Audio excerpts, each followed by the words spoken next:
ለዚህ ነው ሰዎችን አሁን ብዙ ሰዎች ወደ ኦርቶዶክስነት ይሰብካሉ። ኑ ቅመሷት፣ ኑ ይዋት ኦርቶዶክስን ምናምን ይባላል። እኛ ቤት ግን እንደሱ አይባልም። ጴንጤን ቅመሱ እዩት ምናምን አይባልም። ኦኬ፣ የሚሰበከው ኑ ቅመሱም ከተባለ የሚቀመሰው የናዝሬቱ ኢየሱስ ክርስቶስ ነው። ሰዎች እምነታቸውን እንዲያደርጉ የሚያስፈልገውም ስንጠራም ሰውም ወደ ኢየሱስ ነው የምንጠራው። ኑ ጌታን ተቀበሉ ነው የምንለው። እናንተ ቤት ኦርቶዶክስ የምትሰበክ የምትነገር አለች። እሷን ለመቃወም ብዙ ጊዜ ይባላል ይነገራል። እሱን ሰምተህ ከሆነ አላውቅም። ምክንያቱም ኦርቶዶክስን መስበክ ካለባት ኦርቶዶክስነትን ሳይሆን መስበክ ያለባት ኢየሱስን ነው። ኑ ኢየሱስን ተቀበሉ፣ ጌታን ያዙ፣ እሱን እመኑ ነው ማለት ያለባት ቤተክርስቲያን። እሱን ነው እያልን ያለ። ሃይማኖት ያስፈልጋል ወይስ አያስፈልግም? ሃይማኖት ያስፈልጋል ወይስ ሰውማ ያለ እምነት እግዚአብሔርን ደስ ማሰኘት እኮ አይችልም። እግዚአብሔርን ካላመንከው ምንም የሚጠቀመው ነገር የለም። በእምነት ነው ክርስትና፣ በእምነት በቃ ያስማማል። ቅድም ግን አንድ ያነሳትን ፖይንት ሪፍሌክት አድርገን ምን አልከን መሰለህ? አንዲት ከሐዋርያት የተቀበልናት ብለህ ያወራት ሀሳብ አለች። ያቺ አንዷ ሃይማኖት ኦርቶዶክስ ናት ብለህ ታስባለህ? ላንብብልህ? አዎ ኦርቶዶክስ ናት የሚል ጽሑፍ የለውም፣ ግን መጽሐፍ ቅዱሱ ሃይማኖት በተደጋጋሚ ሃይማኖትህ ምንድን ነው ሲባል ኦርቶዶክስ ተዋሕዶ ነኝ ብሎ ሲያምን ሃይማኖቴን አከብራለሁ ብሎ በግል ምናልባት ቅድም ካልከው አንጻር ጥያቄን አልሰማኝም ማለት ነው ሚኪ። አሁንም ረጋ ብለህ ስማኝ።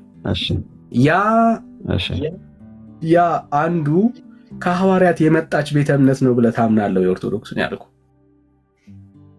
አዎ እንደዛ ብዬ ነው ማምነው የእውነት በእውነት። ስለዚህ ሐዋርያቶች ያስተማሩት ትምህርት ሁሉ አሁን ኦርቶዶክስ ውስጥ አለ ብለህ ታምናለህ፣ ትቀበላለህ ማለት ነው? በእርግጠኝነት ዴፊኒትሊ፣ ምንም ጥያቄ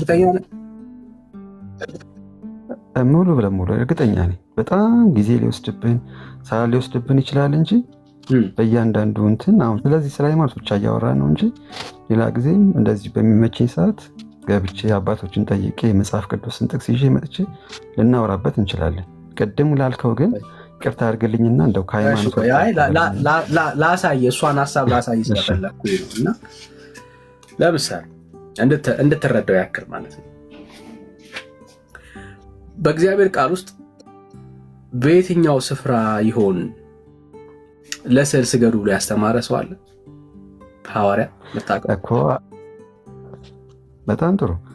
እኔ እዚህ ጋር ሌላ ርዕስ አንስቼ ሳወራ ከርዕስ አትውጣ ስላልከኝ እዚህ ጋር ቆይ፣ ርዕሳችን አይደለም ያሁኑ ስለ ስዕል እያወራን ስላልሆነ በሃይማኖት ጉዳይ ብቻ እየተስማማን ያለ ነው። አንተም መተህልኛል።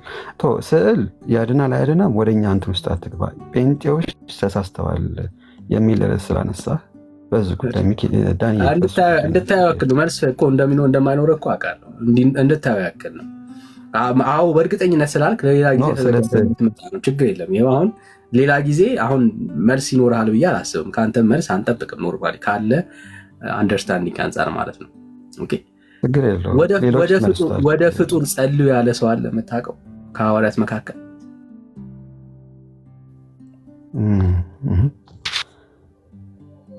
አይ እግዚአብሔር አምላካችን ራሱ ወደ ፍጡር ይጸልይልህ ያለበት እንትን አለ። ወደ ፍጡር ጸልዩ ብራዘር፣ ወደ ፍጡር ጸልዩ እኮ ፍጡሩ ይጸልይልህና በሱ እኔ አድንሃለሁ ያለበት ቦታ አለ። ወደ ፍጡር ጸልይ ነው የጠየቁ። ወደ ፍጡር ጸልይ። አንተ ወደ ፍጡር ምን ያደርጋል?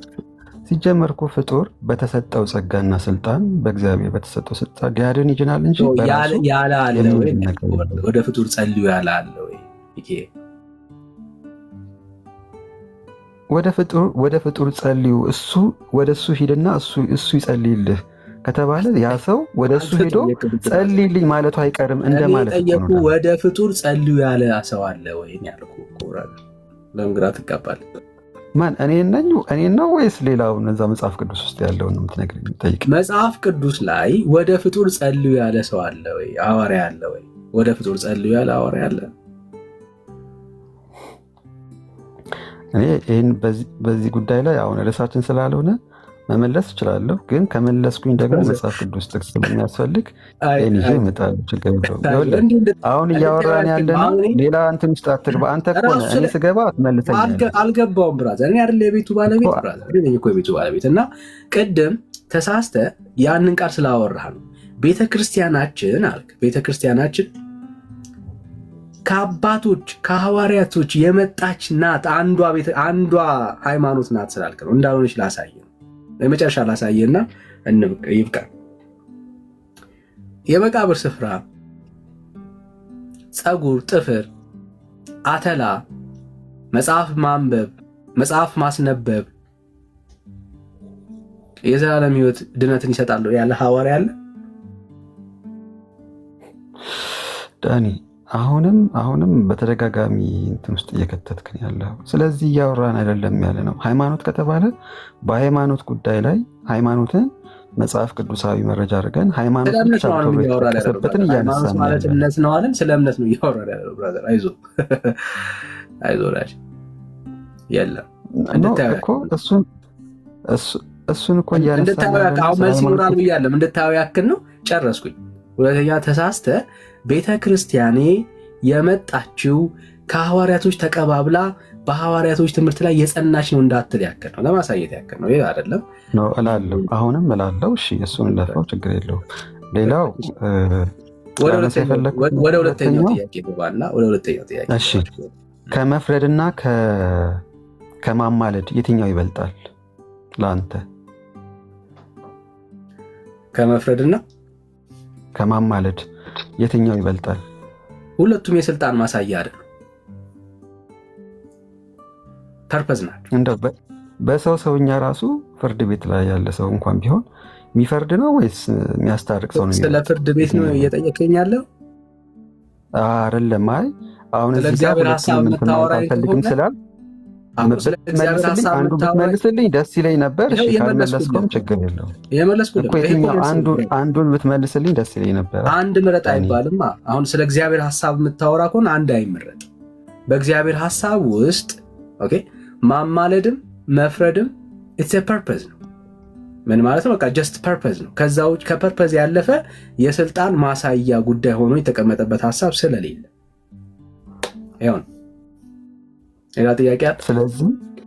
ስለዚህ አንዱ ላይ ተወሰነልኝ። ፐርፐዝ ነው አልኩ። አንድ አይባልም ብራዘር፣ ፐርፐዝ ነው። አንተ ብትጠይቀኝ አንዱን እመርጣለሁ በእኔ በኩል። አሁን ለምሳሌ ምክንያቱም የትኛው ይበልጥ እንደሚችል ግልጽ ነው። እኔን የጠየቀኝ እኔ መጽሐፍ ቅዱስን ማመን ክርስቲያን ነኝ። እኔን ስትጠይቀኝ መጽሐፍ ቅዱስ እንደሚለው ነው የምመልስልህ ማለት ነው። መጽሐፍ ቅዱስ ውስጥ ስለ መፍረድም አንተ በምታወራው ኮንቴክስት፣ ስለ ማማለድም አንተ የምታወራው ኮንቴክስት፣ ሁለቱም ኮንቴክስት የስልጣን መገለጫ ተደርጓል የተቀመጡት። የስልጣን ማሳያ አይደለም። መጽሐፉ ነው የሚናገረው። የመጽሐፉን ሐሳብ ነው እየነገርኩህ ያለሁት። ስለዚህ እኔ የምመልሰው አንተ እንደ መጽሐፍ ቅዱስ ሳይሆን እንደ ራስህ ልትመልስ ትችላለህ። እኔ ግን ክርስቲያን ነኝ፣ እንደ እግዚአብሔር ቃል መልስ የምትለው ይሄ። ስለዚህ በመቀዳደም ራሱ መጽሐፍ ቅዱስ ከብሉይና ከአዲሲቱ ቀደመ እንኳን ቢጠይቅ ራሱ ብሉይ ኪዳን እንደነበረ ሁላችንም እናውቃለን። አሁን ስለሌላ ነው የምታወራው። አይደለማ ዳኒ፣ በአንጻራዊ እኮ ነው እየጠየቅኩ ያለው። ለምሳሌ በማማለድና በመፍረድ ቀድሞ ስለተጻፈ ጉዳይ ነው። ቀድሞ የተጻፈው የትኛው ነው ካልከኝ የብሉይ ኪዳን ቀድሞ የተጻፈው።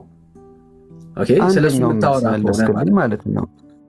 በቃ አዎ፣ ለምሳሌ እኔም እየጠየቅኩ ያለሁት አንዱን ብትመልስልኝ ለንግግራችን ጥሩ እንዲሆን፣ ማማለድ ይበልጣል ወይስ መፍረድ ይበልጣል?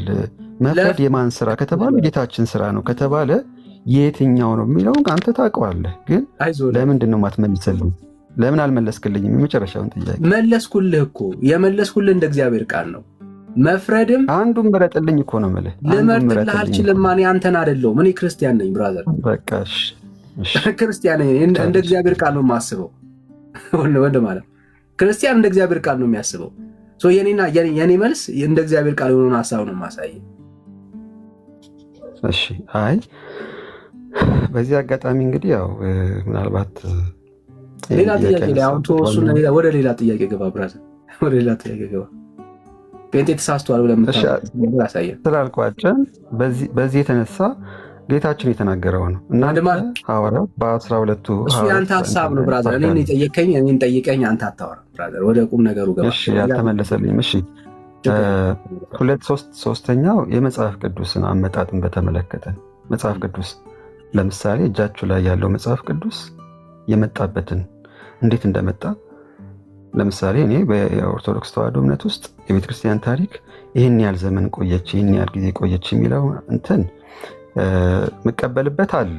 ሙሉ ለሙሉ አልቀበልም እቀበላለሁ የሚለውን እንትን ለማንሳት ፈልጌ ሳይሆን መጽሐፍ ቅዱሱ በራሱ እንዴት እንደመጣ ግን ተምሬዋለሁ።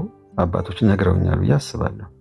እሱም ከየት እንደመጣ ከዚህ ምናምን የሚለውን ቃል ሳይሆን እናንተ ጋር ግን ያ መጽሐፍ ቅዱስ 66ቱ እንዴት ሊጻፍ ቻለ? 66ቱ ከየት ነው የመጣው? እሺ በጣም ሲምፕል ጥያቄ ነው የጠየቀው። ብዙ ሰዎች ሚስ የሚያደርጉት ነገር አለ። የቤተ ክርስቲያን አባቶች ታሪክ የኦርቶዶክስ ብቻ አድርጎ የሚስል ሰው ነው መስኪን ባይዛው፣ ወይ ደግሞ የመጽሐፍ ቅዱስን የቤተ ክርስቲያንን ታሪክ የማያውቅ ሰው መሆኑን ነው የምረዳው። ኦኬ የቤተ ክርስቲያን አባቶች የኦርቶዶክስ አባት ብቻ አይደሉም። ኦኬ ፎር ኢንፎርሜሽን ማለት ነው። የምጠቅሳቸው የቤተ ክርስቲያን አባቶች ከስላሴ ጀምሮ ብራዘር፣ ስለ መጽሐፍ ቅዱስ ካኖናይዜሽን የምታወራ ከሆነ እያንዳንዱ አባቶች የኦርቶዶክስ አባት ብቻ አይደሉም። ኦኬ የኦርቶዶክስ አባት ብቻ አይደሉም። ስለ 66 መጽሐፍ ቅዱስ ስታወራ የጴንጤ ብቻ አባት አድርገህ ካሰብክ ሚስ ታደርጋለህ። የጴንጤ አባቶች ብቻ የጨረሱት ጉዳይ አድርገህ ካሰብክ ተሳስተሃል ወዳጄ። 66ቱ ላይ የትኛውም የቤተ ክርስቲያን አባት ኦልሞስት በአብዛኛው ኦል በሚባል ደረጃ የአምላክ ቃል እንደሆነ ይስማማል። ግልጽ ነው፣ ይስማማል። የትኛውም ማለት ኦልሞስት ኦል በሚባል ደረጃ ማለት ነው። የቤተ ክርስቲያን አባቶች 66ቱ የመጽሐፍ ቅዱስ ላይ የአምላክ ቃል የአምላክ እስትንፋስ ስላለባቸው እርግጠኛ ናቸው ሙሉ ለሙሉ 100%። ልዩነቱ ተጨማሪ ብለን በምናወራው ጉዳይ ላይ 66ቱን የምታወራ እኛ የተቀበልነው መጽሐፍ ቅዱስ የምታወራ ከሆነ የራስ ቤተክርስቲያንን ትቀበለዋለች። የማን ቃል እንደሆነ የእግዚአብሔር ቃል እንደሆነ ማለት ነው ትቀበለዋለች። አለቀ። ስለዚህ አሁን ስለ ይሄኛው እንዴት መጣ ብለን የምታወራ ከሆነ የቤተክርስቲያንን ታሪክ ነው ዞር ብለን የምታየው። መቼ ነው ካኖናይዜሽን የተደረገው፣ የትኛው አባት ነው ምናምን የሚለውን ሀሳብ ማውራት መነጋገር ይቻላል። ስለዚህ አሁን ይሄንን ስህተት ነው ልትለን አትችልም። እኛ 66ቱን ማመናችን ስህተት አያደርገንም። ለምን? እንደውም ትክክል ነው የሚያደርገን። ሁሉም አባት 66ቱ ላይ የእግዚአብሔር ቃል ስለመሆኑ የሚስማማበት ጉዳይ ስለሆነ ማለት ነው። ስለዚህ እኛ የያዝነው ሁሉም አባት በሚባል ደረጃ የተስማሙበትን የአምላክን ቃል ነው የያዝነው ማለት ነው። ስለዚህ እምነታችን የወጣው ከዚህ ከ66ቱ መጽሐፍ ነው ስንል እምነታችን የአምላክ ቃል ከሆነው ከዚህ የእግዚአብሔር ቃል ነው የወጣው ማለት ነው። ስለዚህ ከእግዚአብሔር ቃል የወጣው ትምህርት ሁሉ ትክክል ነው ማለት ነው። ስለዚህ ትምህርታችን ሁሉ ትክክል ነው ማለት ነው። ስለዚህ እንደ ጴንጤ 66 ብለን ማመናችን ኦርቶዶክስ እኛን 66 ስለተቀበልን ስህተት ነው ሊያስብልን ምንም የምትችልበት ምንም ግራውንድ የላትም። ራሷም 66ቱ ላይ ምንም ጥያቄ ስለሌላት ማለት ነው። ተጨማሪ መጽሐፍቶችን ለምን እንዳልተቀበልን ከፈለክ በሪዝን ልናሳይ እንችላለን። እነኛ መጽሐፍቶች በጣም ደስ ይላል። እግዚአብሔር ይስጣይ፣ ደስ ይላል። ግን የቤት ስራ ሰጣለሁ ለሁሉም ሰው 66ቱን ከቤተ ክርስቲያን እንደተወሰደ በዚህ አጋጣሚ መጽሐፍ ቅዱስ ላይ ከዚህ ወጣ አሳይመንት የሚሰጥ ሰው በእውቀት ነው አሳይመንት የሚሰጠው ብራዘር። አሳይመንቱ ለሁላችንም ተወዋለሁ። የመጨረሻው ልናገርና ያለ እውቀት ተናግረህ አትሄድማ ብራዘር። በእውቀት ነው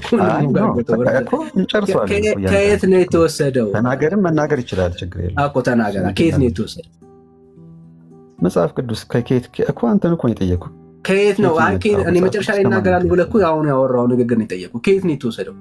ኦርቶዶክስ እንዴ?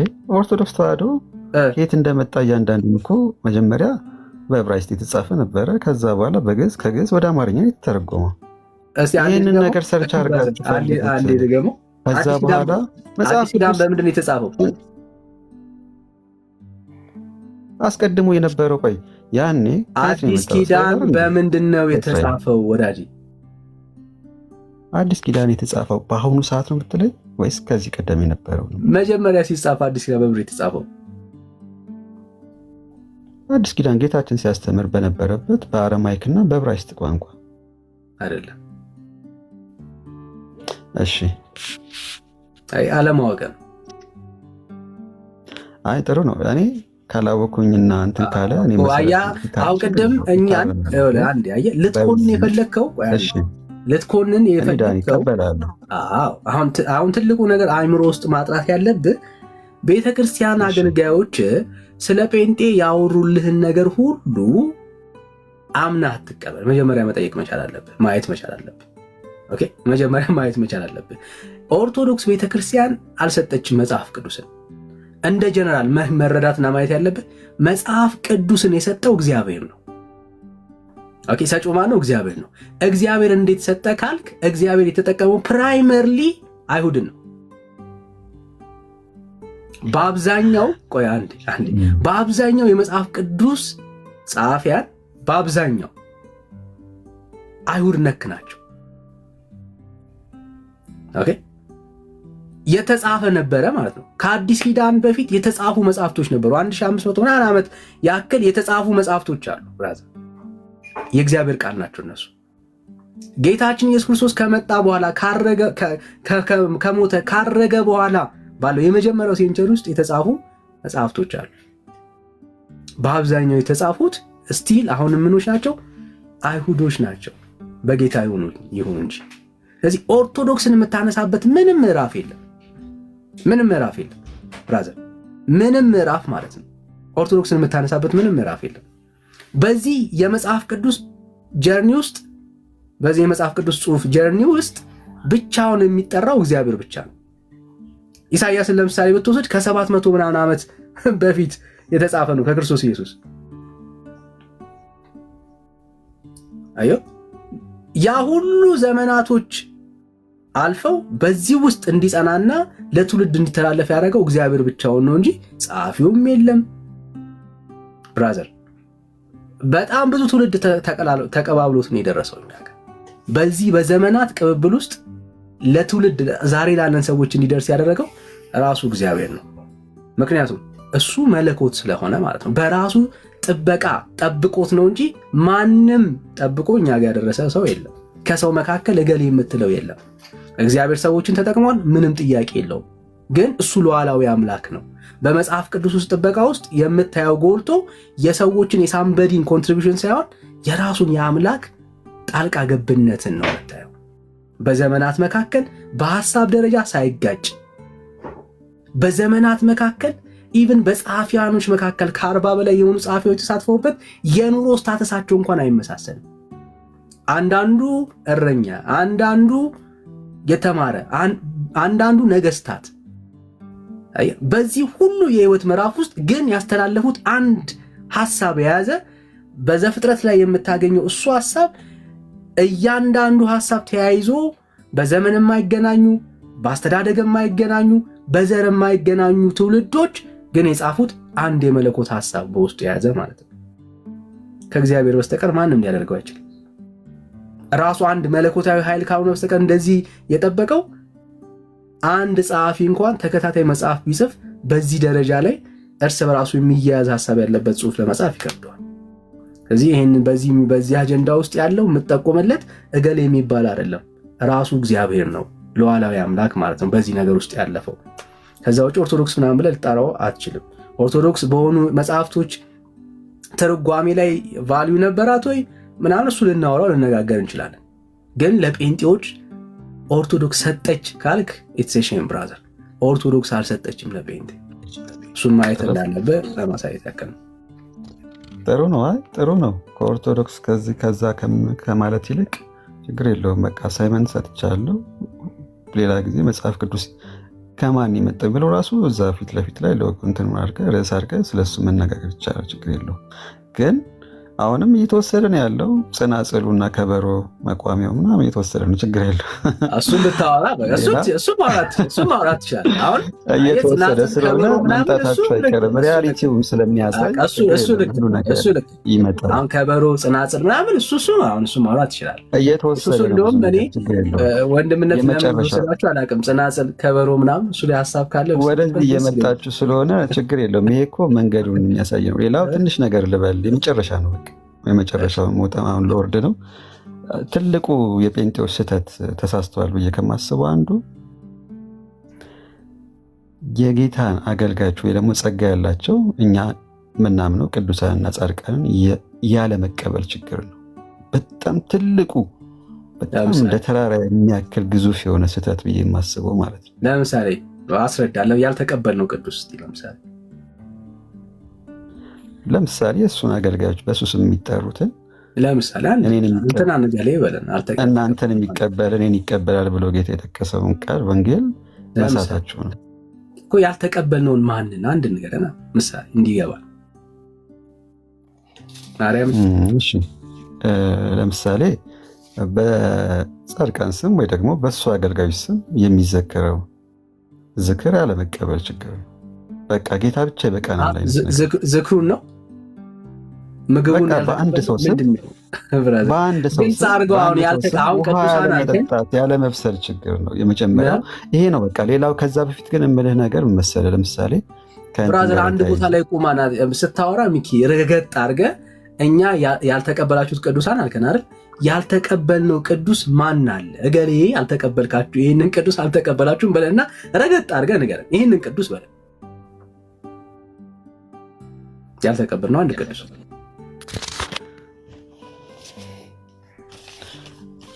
እሺ አንደኛው የጌታ አገልጋይ የሆኑት እነ ጳውሎስ ሐዋርያት።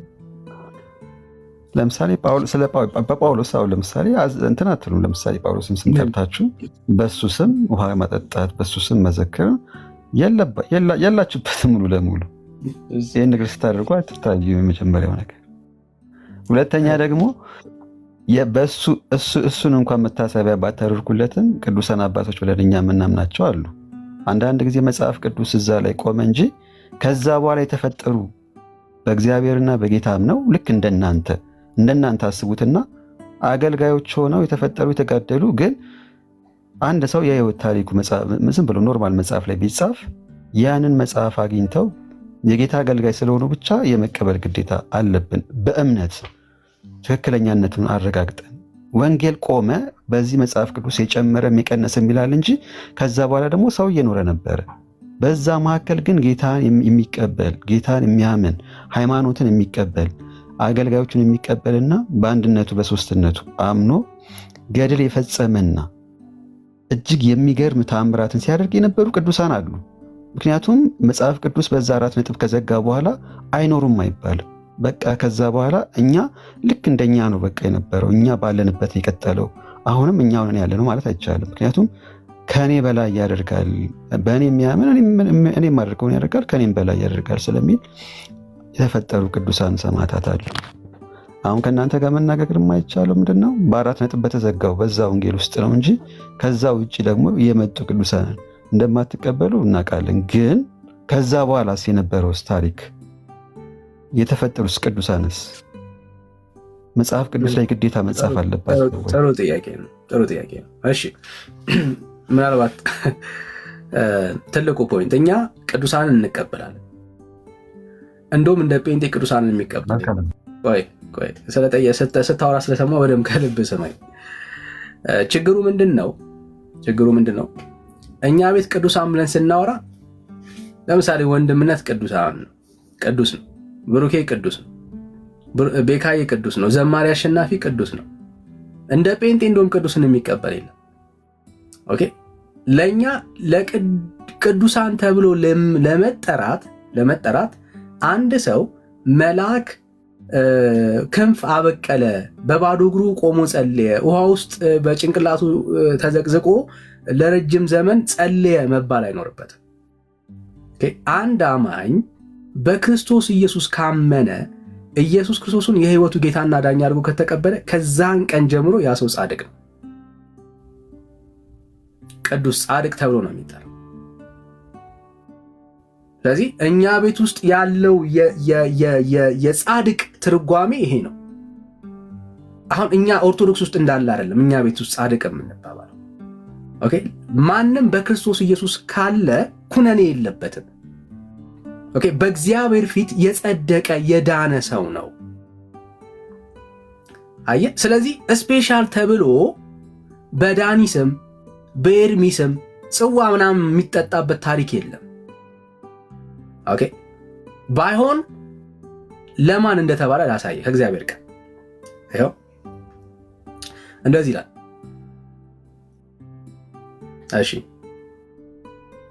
የክርስቶስ ስለሆናችሁ የማን የክርስቶስ ስለሆናችሁ በስሜ ጽዋ ውሃ የሚያጠጣችሁ ሁሉ ዋጋው እንዳጠፋበት እውነት እውነት እላችኋለሁ ይላል። የማን የክርስቶስ ኢየሱስ ስለሆናችሁ። ዋጋ ማለት ምን ማለት ነው? ሽዳን እሱን ደግሞ ፈታላለሁ። ኦኬ፣ አሁን እግዚአብሔር አምላክ ምንድነው ካልከኝ የማቴዎስ ምዕራፍ 10ን ብትወስደው አውዱ ተመሳሳይ ነው። አገልጋዮቹን ጻድቅ የሆኑትን ለወንጌል የተጠሩትን ሰዎች የክርስቶስ የሆኑ ሰዎችን ስለማብላት ስለማጠጣት ነው የሚናገረው እንጂ በስማቸው ጠላ አረቄ ምናምን ስለማዘጋጀት አይደለም። ባይዘወይ አይደለም። ሌላ ውስጥ አትግባዳ። ጠላ ምናምን ሳይሆን ስለ ቀዝቃዛ ውሃ ብቻ አይደለም። ብራዘር ተው እንጂ አይደለም። ሪያሊቲውን ተው። ሊያም ይችላል ግን ቻለው። ቀዝቃዛዋ በየትኛውም አገልጋይ ስም እናንተ ቀዝቃዛዋ አዘጋጅታችሁ አታውቁም። ብራዘር ይታወቃል። ዘሚኒመም በጣም ትንሹ የፊልተር ጠላ ነው። በጣም ትንሹ ማለት ነው የፊልተር በቃ ደሃ ቤት ከሄድክ የፊልተር ጠላ ነው የሚዘጋጀው። በማን ይዘጋጃል? ታኒ እንደሚዘጋጅ ማረጋገጥ ያለው ቀዝቃዛዋ ይዘጋጃል። እኔ ማቀው ውሃ የለም ይዘጋጃል። ደግሞ ቀዝቃዛዋ እንደውም በብዛት ታወራናለህ ብራዘር። እኔ የምዘክረው ቀዝቃዛ ውሃ ነው በነገራችን ላይ ብራዘር። ታወራናለህ። ቆይ እሱን እናወራለን። ያደግንበት ምናምን እኮ ነው ዳጂ። እንዲናይ መደራረግ የለብንም። ጉዳዩን ግን ላውራለን። ፖይንቱ ኦኬ። የእግዚአብሔር ሐሳብ በሳምበዲ ስም ስለሚዘጋጅ መጠጥ ስለሚዘጋጅ ምግብ በስሙ ስለሚዘጋጅ አይደለም። መጽሐፉ እሱን አለ የሚያወራው። ይኸው ደግሜ ላንብብልህ። የክርስቶስ ስለሆናችሁ በስሜ ጽዋ ውሃ የሚያጠጣችሁ ነው የሚለው። ኦኬ፣ ጌታ እየተጨነቀ ያለው ለአገልግሎት ስለሚሄደው ስለ ሰውየው ነው። ኦኬ፣ ስለ ሰውየው ያ ቅዱስ ስለተባለው ጻድቅ ስለተባለው በክርስቶስ ኢየሱስ ስም ስለተጠራው ስለሱ ሰው ነው ጌታ የሚጨነቀው እንጂ እሱ ከሄደ ከሞተ በኋላ በሱ ስም ስለምታረገው ጉዳይ አይደለም ጌታ እየተጨነቀ ያለው። you don't care about that brother።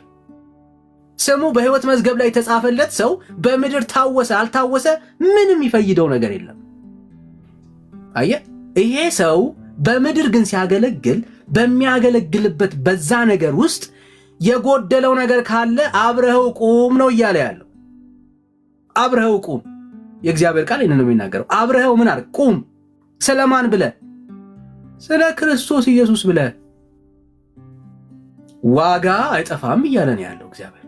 ለምን? ለዛ ጻድቅ ለተባለው ነቢይ ለተባለው ለሱ አብረኸው ስትቆም በሚያገለግለው ወንጌልን በመስበክ በማገልገል ውስጥ በሚሄድበት በዛ ጀርኒ ውስጥ አብረኸው ስራ ነው እያለ ያለው። እሱ በሚያገለግለው በዛ ወንጌል ውስጥ አንተ ስትጠመድ ውሃ ባያስፈልገው ውሃ ስጠው፣ በሚያስፈልገው አብረኸው ስራ ነው እያለ ያለው። ይኸው ደግሜ ላንብብልና ልደምድመው። ይኸው ቃሉ ቃል በቃል ነው እያነበብኩልህ ያለው።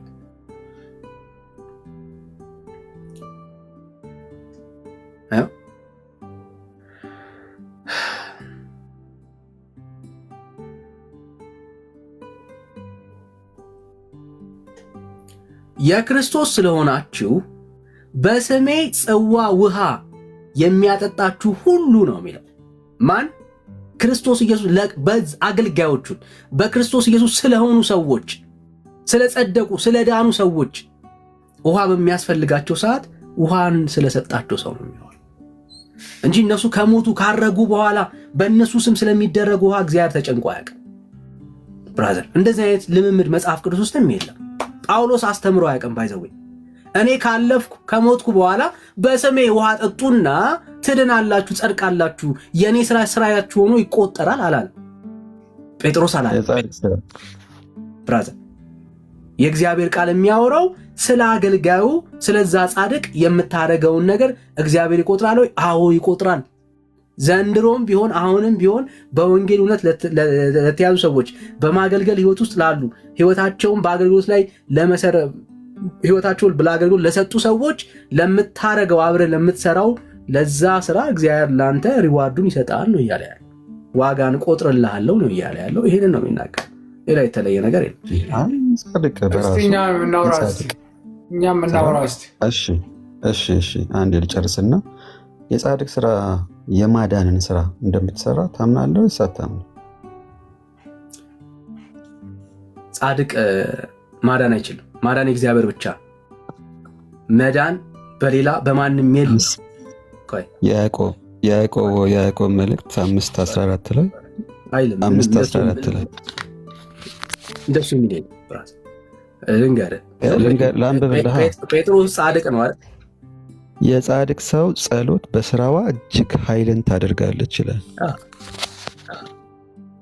ኃይልን እንዲያደርግ ያደረገው ዘለው ስለመጣ ነው እንጂ የሚጸልዩት በክርስቶስ ኢየሱስ ስም ነው። ኦኬ ሰው በክርስቶስ ኢየሱስ ስም ሲጸልይ ልክ ነው፣ ኃይልን ያደርጋል። አየህ፣ ለዚህ ነው ይህንኑ ሐሳብ በተመሳሳይ መልኩ ጴጥሮስ በሌላ ሐሳብ ውስጥ ገልጾታል። አየህ፣ ያ የተደረገው የታየው ተአምርን እግዚአብሔር የፈወሰውን ያንን ሰው በማን ኃይልና በማን ስልጣን አደረጋችሁት ሲለው ጴጥሮስ ቆይ አንዴ ብራዘር በግልጽ የመለሰው መልስ አለ። መዳን በሌላ በማንም የለም። የተፈወሰ ሰው አለ? አዎ። የዳነ ሰው አለ? አዎ። ጻድቅ ያልከው ሰው ነው ያንን ያደረገው? አዎ። በክርስቶስ ኢየሱስ የሚያምን ሁሉ ጻድቅ ነው። ያ ሰው ያደረገው ከራሱ የሆነ አንዳች የለም። በማን ስም ነው የተደረገው? በክርስቶስ ኢየሱስ ስም ነው። አዳኙ ማን ነው? ኢየሱስ ነው። ሌላ የሚያድን ስም አለ?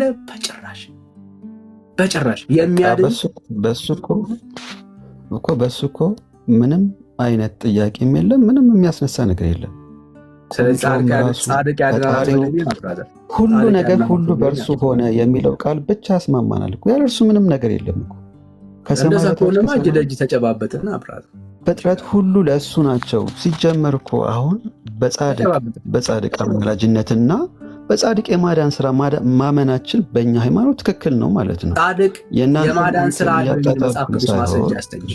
ጻድቅ ያድናል የሚለውን ማስረጃ አስተኝ። የጻድቅ ሰው ጸሎት ያድናል ካለ ይኸው የጻድቅ ሰው ጸሎት በስራዋ እጅግ ኃይልን ታደርጋለች ይላል ማለት ታድናለች ማለት ነው። አይደለም ብራብራ አንዴ ይኸውልህ፣ ጻድቁ የሚጸልየው በማን ስም ነው ነው ጥያቄው። በክርስቶስ ኢየሱስ ስም እንጸልይ። አውዱን ሄደን በፈጣሪው ስም ነው። እሱም እኮ ጻድቁም እኮ ፍጡር እኮ ነው። ግን እሱ ይለምንላችሁ እኮ አትደረግ እንትኑን ተከትለን እንሂዳ። ዳኒ የመጨረሻው ስለሆነ አሁን እየዘጋ ነው እንሂድ። ሲጀምር እያልኩ ያለሁት ላምብብል ብራዘር፣ ጻድቁ ያድናል የሚል የለም ብራዘር። የሚያድን ጻድቅ የለም። የሚያድን ጻድቅ የለም። የእግዚአብሔርም ቃል እንደሱ የሚያድነው እሱ የሚያድን ማን ነው ከተባለ ቅድም እንዳልከኝ በጌታ ኃይል ግን ያድናሉ፣ ያማልዳሉ የሚለውን ነው የሚሰጠን እዚህ ጋር ዳኒ። አይ ወዳጄ ቆይ አትደባልቃ። በጌታ ስም የማዳንን ስራ እየሰሩ ነው። እዚህ ጋር ኃይልን ታደርጋለች። የጻድቅ ሰው ጸሎት ለበረከት ነው፣ የጻድቅ መታሰቢያ ለበረከት ነው ይላል መጽሐፍ ቅዱስ። እሱ ደግሞ ሌላ ሐሳብ ጻድቅ ምን ያህል ዋጋ እንዳለው ነው። ይህንን መዘንጋት የለም። ይህን ስተዋል ነው እያልኩ ያለሁት። እሺ የምታወራውን ሁሉ ስትስት ዝም የምንለው ያው ቢያንስ ሙሉን ሐሳብ እንድትረዳው ከሚል ስሜት ነው። ኦኬ የእግዚአብሔር ቃል ምንድን ነው የሚናገረው? ምንድን ነው የሚያወራው ነው። አዳኙ ማን ነው ካልክ አዳኝ የሚባል ጻድቅ የለም። ይኸው ጴጥሮስ ጻድቅ ከሆነ በማን ስም ነው በማን ስልጣን ነው እንደዚህ የምታደርጉት ተብሎ እኮ የተጠየቀው። በማን ስም በማን ስልጣን ይህን ነገር አደረጋችሁት ከተባለ መቼስ በእርግጠኝነት በጴጥሮስ ጻድቅነት ትቀበላለህ፣ ታምናለህ። ጴጥሮስ ጻድቅ ነው። ጴጥሮስ እኛ ምናምነው ሰማዕት ነው፣ የጌታ አገልጋይ ነው። መስዋዕቱ ጻድቅ ነው ብለህ ታምናለህ ወይ ያልኩህ? ጴጥሮስ አይደለም። አሁን ለምሳሌ የጽድቅን ስራ የሚሰሩና የሰማዕትነትን አክሊልን የተቀዳጁ ሰማዕታት ብሎ የሚታሰቡ የቤተክርስቲያን አባቶች አሉ። ከዛ ውስጥ ሐዋርያቶች በሰማዕትነት ከሚታሰቡት ውስጥ አንዱ ጴጥሮስ፣ ጳውሎስ ናቸው። አሁን ጴጥሮስ ሰማዕታት ናቸው እንጂ ጻድቅ አይደሉም። የጽድቅንም ስራ ይሰራሉ፣ የሰማዕትነትም ስራ ይሰራሉ። አንዳንድ ጊዜ ጻድቅ ሰማዕት ምንም ልዩነት የላቸውም የጌታ አገልጋዮች ስለሆኑ፣ ምክንያቱም የጌታ ብልቶች ናቸው። ለምሳሌ ወደ እንትን ውስጥ አንተ ለመከፋፈል እየሞከርክ ስለሆነ ጻድቅ ነው ወይስ ጻድቅ አይደለም? ብራዘር ጻድቅ አይደለም እንዴት እልሃለሁ? እንዴ የጸደቀ እኮ ነው፣ በጌታ ጸድቋል። ግን ሰማዕትነትን የተቀበለ የጌታ አገልጋይ ነው። ሰማዕታትነት ከጻድቅነት ይበልጣል እያልከን ያለው? ጻድቅ ይበልጣል።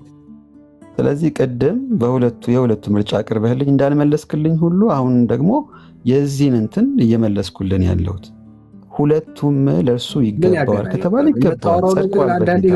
ቆም ብለህ ስትሰማው አይደለማ እኮ ለእኔ ሲሆን እንትን አይሁና፣ ለእኔ ሲሆን ትክክል አይደለም፣ ለአንተ ሲሆን ልክ ሊሆን አይችልም። እሺ እኩል ናቸው፣ እንደኔ እኩል ናቸው ነው የምትለው? ምንድን አልገባኝም። አርጊመንት ምንድን ነው እኮ?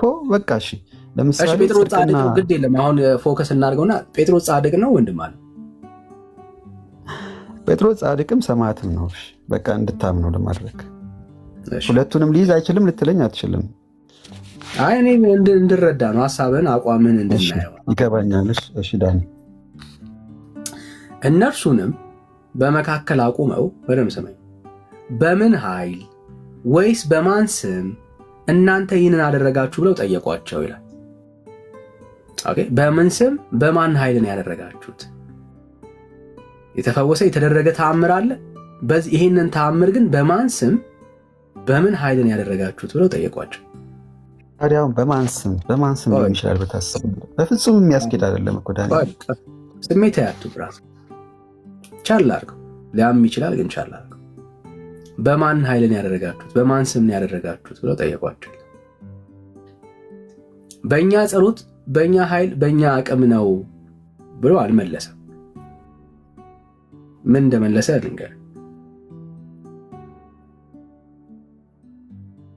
እናንተ በሰቀላችሁት እግዚአብሔርም ከሙታን ባስነሳው በናዝሬቱ በኢየሱስ ክርስቶስ ስም ይህ ደህና ሆኖ በፊታችሁ እንደቆመ ለእናንተ ለሁላችሁ ለእስራኤል ሕዝብ ሁሉ የታወቀ ይሁን። አየህ፣ አሁን በማን ስም ነው ማለት ነው? በኢየሱስ ስም ነው። ፈዋሽ ማን ነው ማለት ነው? አዳኝ ማን ነው ማለት ነው? ኢየሱስ ነው። ሌላ አለ? በጭራሽ የለም። ስለዚህ ፈውስ ማዳን የማን ስራ ነው? የእግዚአብሔር ስራ ብቻ ነው። እኛ የማንረባ የማንጠቅም ሰዎች ነን፣ አገልጋዮች። ስለዚህ አዳኙ ማን ነው? ፈዋሹ ማን ነው? እግዚአብሔር ነው። አለቀ። ስለዚህ በእኛ ቤት ውስጥ የሚያድን ቅዱስ የሚያድን የሚፈውስ እገሌ የሚባል የለም። የሚያድነው ኢየሱስ ነው። የሚፈውሰው እሱ ራሱ አምላክ እግዚአብሔር ነው። ከዛ ውጪ ሰውን ሊጠቀም ይችላል። አዎ እግዚአብሔር ሉዓላዊ አምላክ ነው። ሲፈልግ መልአኩን ልኮ፣ ሲፈልግ ሰውን ልኮ፣ ሲፈልግ ግዑዝ ነገሮችን ተጠቅሞ ሐሳቡን ሲፈጽም አይተናል። እግዚአብሔርን ሊከለክለው ሊያገደው የሚችል የለም። አይተናል። አሁን ግን እግዚአብሔር የሚጠቀመው እናንተን እግዚአብሔር ይጠቀማል። ለዚህ ነው በስሜ የሚያምኑ እነኚህ ምልክቶች ይከተሏቸዋል ይልና ከሚከተላቸው ምልክቶች መካከል አንደኛው ለበሽተኞች መጸለይ፣ በሽተኞችን መፈወስ ነው። ምን የሚያደርጉ? በስሜ የሚያምኑ የተባሉት እነኚህ ምልክቶች ይከተሏቸዋል። ስለዚህ አሁን ምልክቱን አይተን እኛንን አንልም። ኦኬ፣ የተከተለን ምኑ ነው? ምልክቱ ነው። ምልክቱ እኛን አይደለም የሚያሳየን፣ የኢየሱስ መሆናችንን ነው የሚያሳየው። የእኛን ብቃት አይደለም የሚያሳየው፣ ኢየሱስ ከኛ ጋር መሆኑን ነው የሚያሳየው። ለምን? በድንቅና በተአምር ቃሉን ያጸና ስለነበረ። ኦኬ፣ አሁን በምናደርገው በእያንዳንዱ አገልግሎት ውስጥ የኛ ታሪክ አይደለም፣ የኛ ህይወት አይደለም፣ የኛ ብቃት አይደለም የሚታየው። ኦኬ፣ በወንጌል እውነት ውስጥ ቃሉን የሚያጸና የሚገልጥ ክብሩን የሚያሳይ ጌታ ነው ከኛ ጋር ያለው። ከኛ ጋር ምንም የሚገናኝ የለም። ትልቁ ፖይንት ደግሞ ምንድነው? እሱ እናንተ ቤት በጣም ትልቁ ችግር ቅዱሳን ብላችሁ ስታስቡ የሞቱ ሰዎች ነው ወደ አይምሯችሁ የሚመጣው። ስህተቱ እሱ ነው ብራዘር። እግዚአብሔር አሁን በዚህ ምድር ላይ የሚሰራው በሞቱ ቅዱሳን አይደለም። እግዚአብሔር አሁን የሚሰራው በህይወት ባሉ ቅዱሳን ነው። ኦኬ፣ እግዚአብሔር አሁን የሕያዋን አምላክም ጭምር ነው። አሁን ያንቀላፉ የሞቱ ምናምን ሰዎች እግዚአብሔር በምድር ላይ መጥተው እንዲያገለግሉ እንዲሰሩ አይደለም የፈቀደው። ይቺ ምድር በህይወት ላሉ ሰዎች ነው የተሰጠችው። ምን ማለት ነው? የህይወት እስትንፋስ ባለበት ሰዓት ላይ። ካለዛስ ዳዊት በገዛ ዘመኑ እግዚአብሔርን አገልግሎ እንዳለፈ ሁሉ ታልፋለህ። አየህ፣ የገዛ ዘመን የሚባል አለ። እግዚአብሔር የተመነልህ እዚህ ምድር ላይ ሰዎች የሚሰሩት በገዛ ዘመናቸው ነው። በተለካቸው እግዚአብሔር በሰጣቸው በዛ ዘመን ውስጥ እዚህ እንዲያገለግሉ ተፈቅዶላቸዋል። ከዛ ውጪስ እንግዳ ናቸው። ፐርማነንት ላይ አይመጡም፣ እዚያ አያገለግሉም። አገልጋዮቹ በምድር ያሉ ልጆች ናቸው ለእግዚአብሔር። እዚህ እግዚአብሔር አሁን ማገልገል ሲፈልግ ጳውሎስን አይልክም። በምድር ላይ ጳውሎስ አለው እግዚአብሔር። ወንድምነትን ይልክልሃል፣ ብሩኬን ይልክልሃል፣ ሌሎች ወንድሞች እህቶችን ይልክልሃል። እግዚአብሔር መልእክተኛ አለው። ለምን? እግዚአብሔር በዘመናት መካከል ራሱን ያለ ምስክርነት አይተውም። ብራዘር፣ እግዚአብሔር ራሱን ያለ ምስክርነት አይተውም። ጳውሎስ ስላለፈ የእግዚአብሔር አጀንዳ ይቆማል ማለት አይደለም። አሁንም ጳውሎሶች አሉት፣ አሁንም ጴጥሮሶች አሉት። እግዚአብሔር በእኔና በአንተ በዚህ ዘመን ላይ ይሰራል። ስለዚህ የእግዚአብሔር ሐሳብ ይህንን የሚያየው እያጠቃልልን ትንሽ ነገር ልበልና እንቀጥላለን። እኛ ብቻ እንዳንይዘው ደግሞ ሌሎች እንትን አላልኩማ የተወሰነ ልበልና አጠቃላለሁ። አሁን አናጠቃልሎ ሚውት አድርግና ብዙ ነገሮች የነበሩት ስለመሰለ ከጻድቅ አንጻር የተነሳ ይዛችሁ ማለቅ የሚችለውን ነገር ሌሎቻችን ደግሞ ያውሩ፣ ብቻችን እንዳንጨርሰው ጊዜው እንዳንፈጀው ማለት ነው። እና እናውራለን፣ ችግር የለም። ገና መጀመራችን አይደል? እሺ፣ ጸጋና ሰላም ይብዛላችሁ። ሮያል ዌልካም ብራዘር። እንዴት ነው ዳኒ? ሰላም ነው? አለን አለው። ወዳጅህ አለ፣ ወንድምነት አለ። ማነው? ኤርሚያስ ነው አንተ ወዳጅ። ሀይ በለው። ይመች በለው። ምን አለ መሰለህ ዳኒ፣ እኔ አንድም ምለው ነገር አለ። ለምሳሌ ሁላችንም እንደ መልካችን የተለያየ አይነት ጭንቅላታችን አሳሰባችን የተለያየ ነው እና አንዳንድ ጊዜ የማዝንበት ነገር ምንድን ነው? ለምሳሌ አሁን ራሱ ያንተ ያረከው ርዕስ ጴንጤዎች ተሳስተዋል ለሚለው፣ አዎ ተሳስተዋል። ምንድነው ተሳስተዋል ብልህ? ለምሳሌ ኦርቶዶክስን ሙሉ ለሙሉ ማጠልሸት ጥሩ አይመስለኝም። ለምሳሌ አሁን እዚህ ካሉት ውስጥ ኖርማሊ እውቀት ያለው ሰው አለ፣ እውቀት የሌለው ሰው አለ። አሁን ከታች ኤልሮይ እንደምትባለው ዝም ብሎ የሚያዳምጥ አለ፣ ምንም ነገር አዳምጦ ብቻ መሄድ አለ፣ ኮመንት የሚሰጥ አለ፣ ገብቶ ያሰቡ የሚናገር አለ ምናምን። በማስረጃ እናውራ። አሁን ይሄ ፎልስ አኪዜሽን ነው። አሁን ሁሉን ታጠለሻላችሁ ስትለን ፎልስ አኪዜሽን ነው። ትክክል አይደለም። ለነገር እኮ ልመጣልህ እኮ በማስረጃ አሁን ይሄንን ጉዳይ ትክክል ሆና ይሄንን ጉዳዩን አጠልሽታለች የምትለውን ነው የምታሳየን።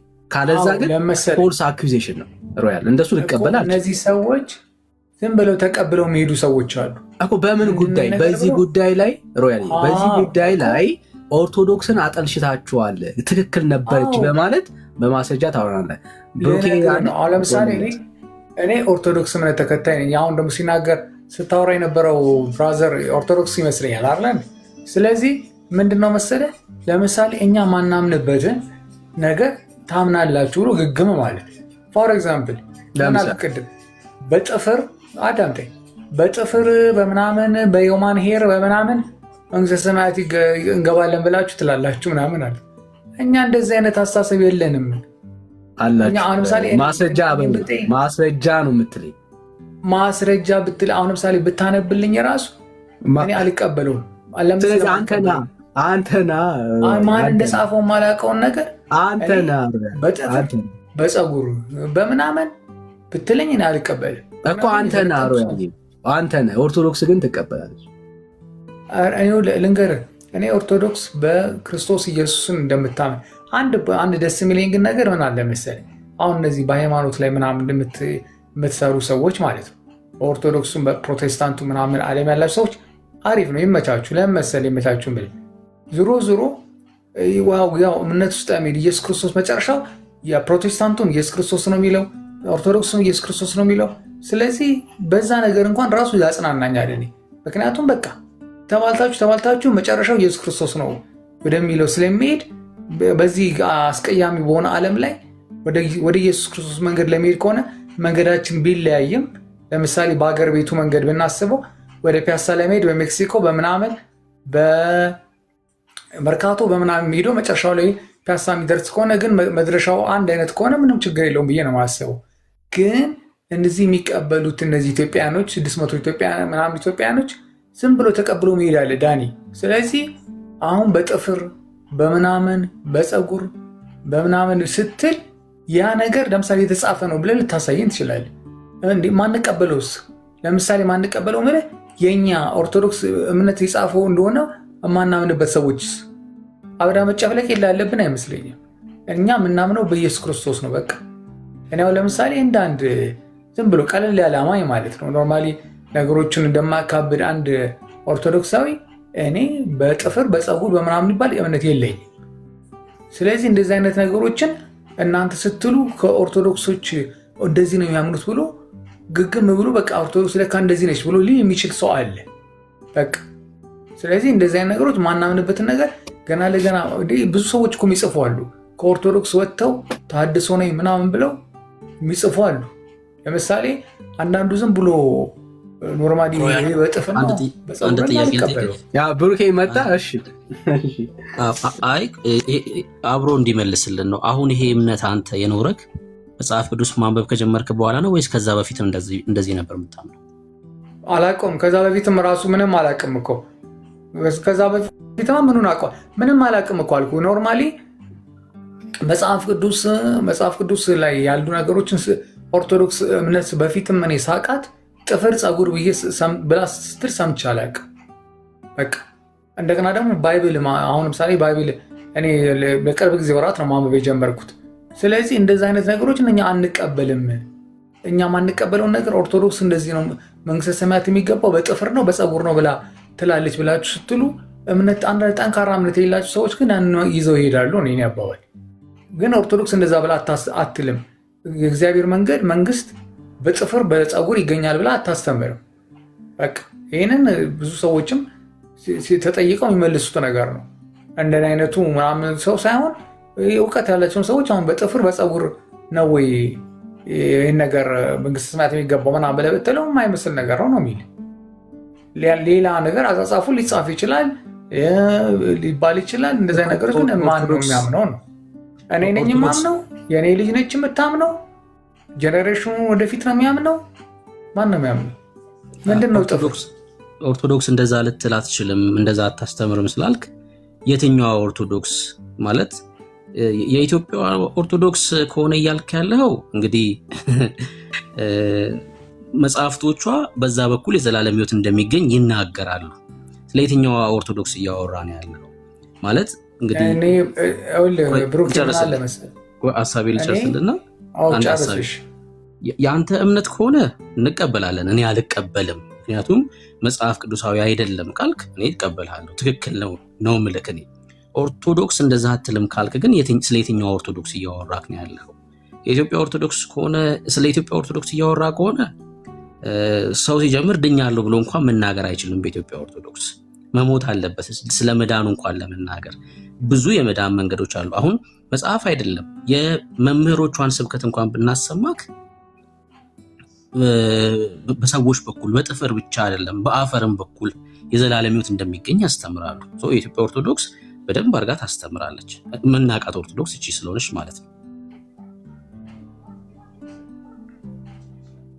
የፈለገውን ይባላል እኮ ብሩኬ፣ አፈርም ይባል በሰማይም ይባል በምንም ይባል፣ ግን ኦርቶዶክስ ስታስተምር አንዳንድ ሰዎችም ስጠይቃቸው ዝም ብዬ በራሴ በመጠነኛ እውቀት እንዴት ነው ይሄ ነገር እንደዚህ ነው ምናምን ስል ኖ እንደዚህ የተለያዩ ዝም ብሎ የተጻፉ ነገሮች አሉ፣ ያልጠሩ መጽሐፍቶች ብለው ነው የሚሉ እንጂ ያ ነገር ወደፊት እየጠራ ይሄዳል ብለው የሚሉት ናቸው እንጂ ኖርማሊ በጥፍር በፀጉር ይመስልሃል እንዴ? እኔ አሁን ልጅ አለኝ እኮ አሁን ልጄን እኔ በቃ ይኸውልሽ አሁን እንግዲህ እግዚአብሔር መንግስትን ምናምን ወደፊት የምንወስደው የምንወርሰው ምናምን በጥፍር ነው በእንትና ጥፍር በእንትና ፀጉር ነው ብዬ ላስተምራት እችላለሁ እንዴ? የማይመስል ነገር እኮ ነው።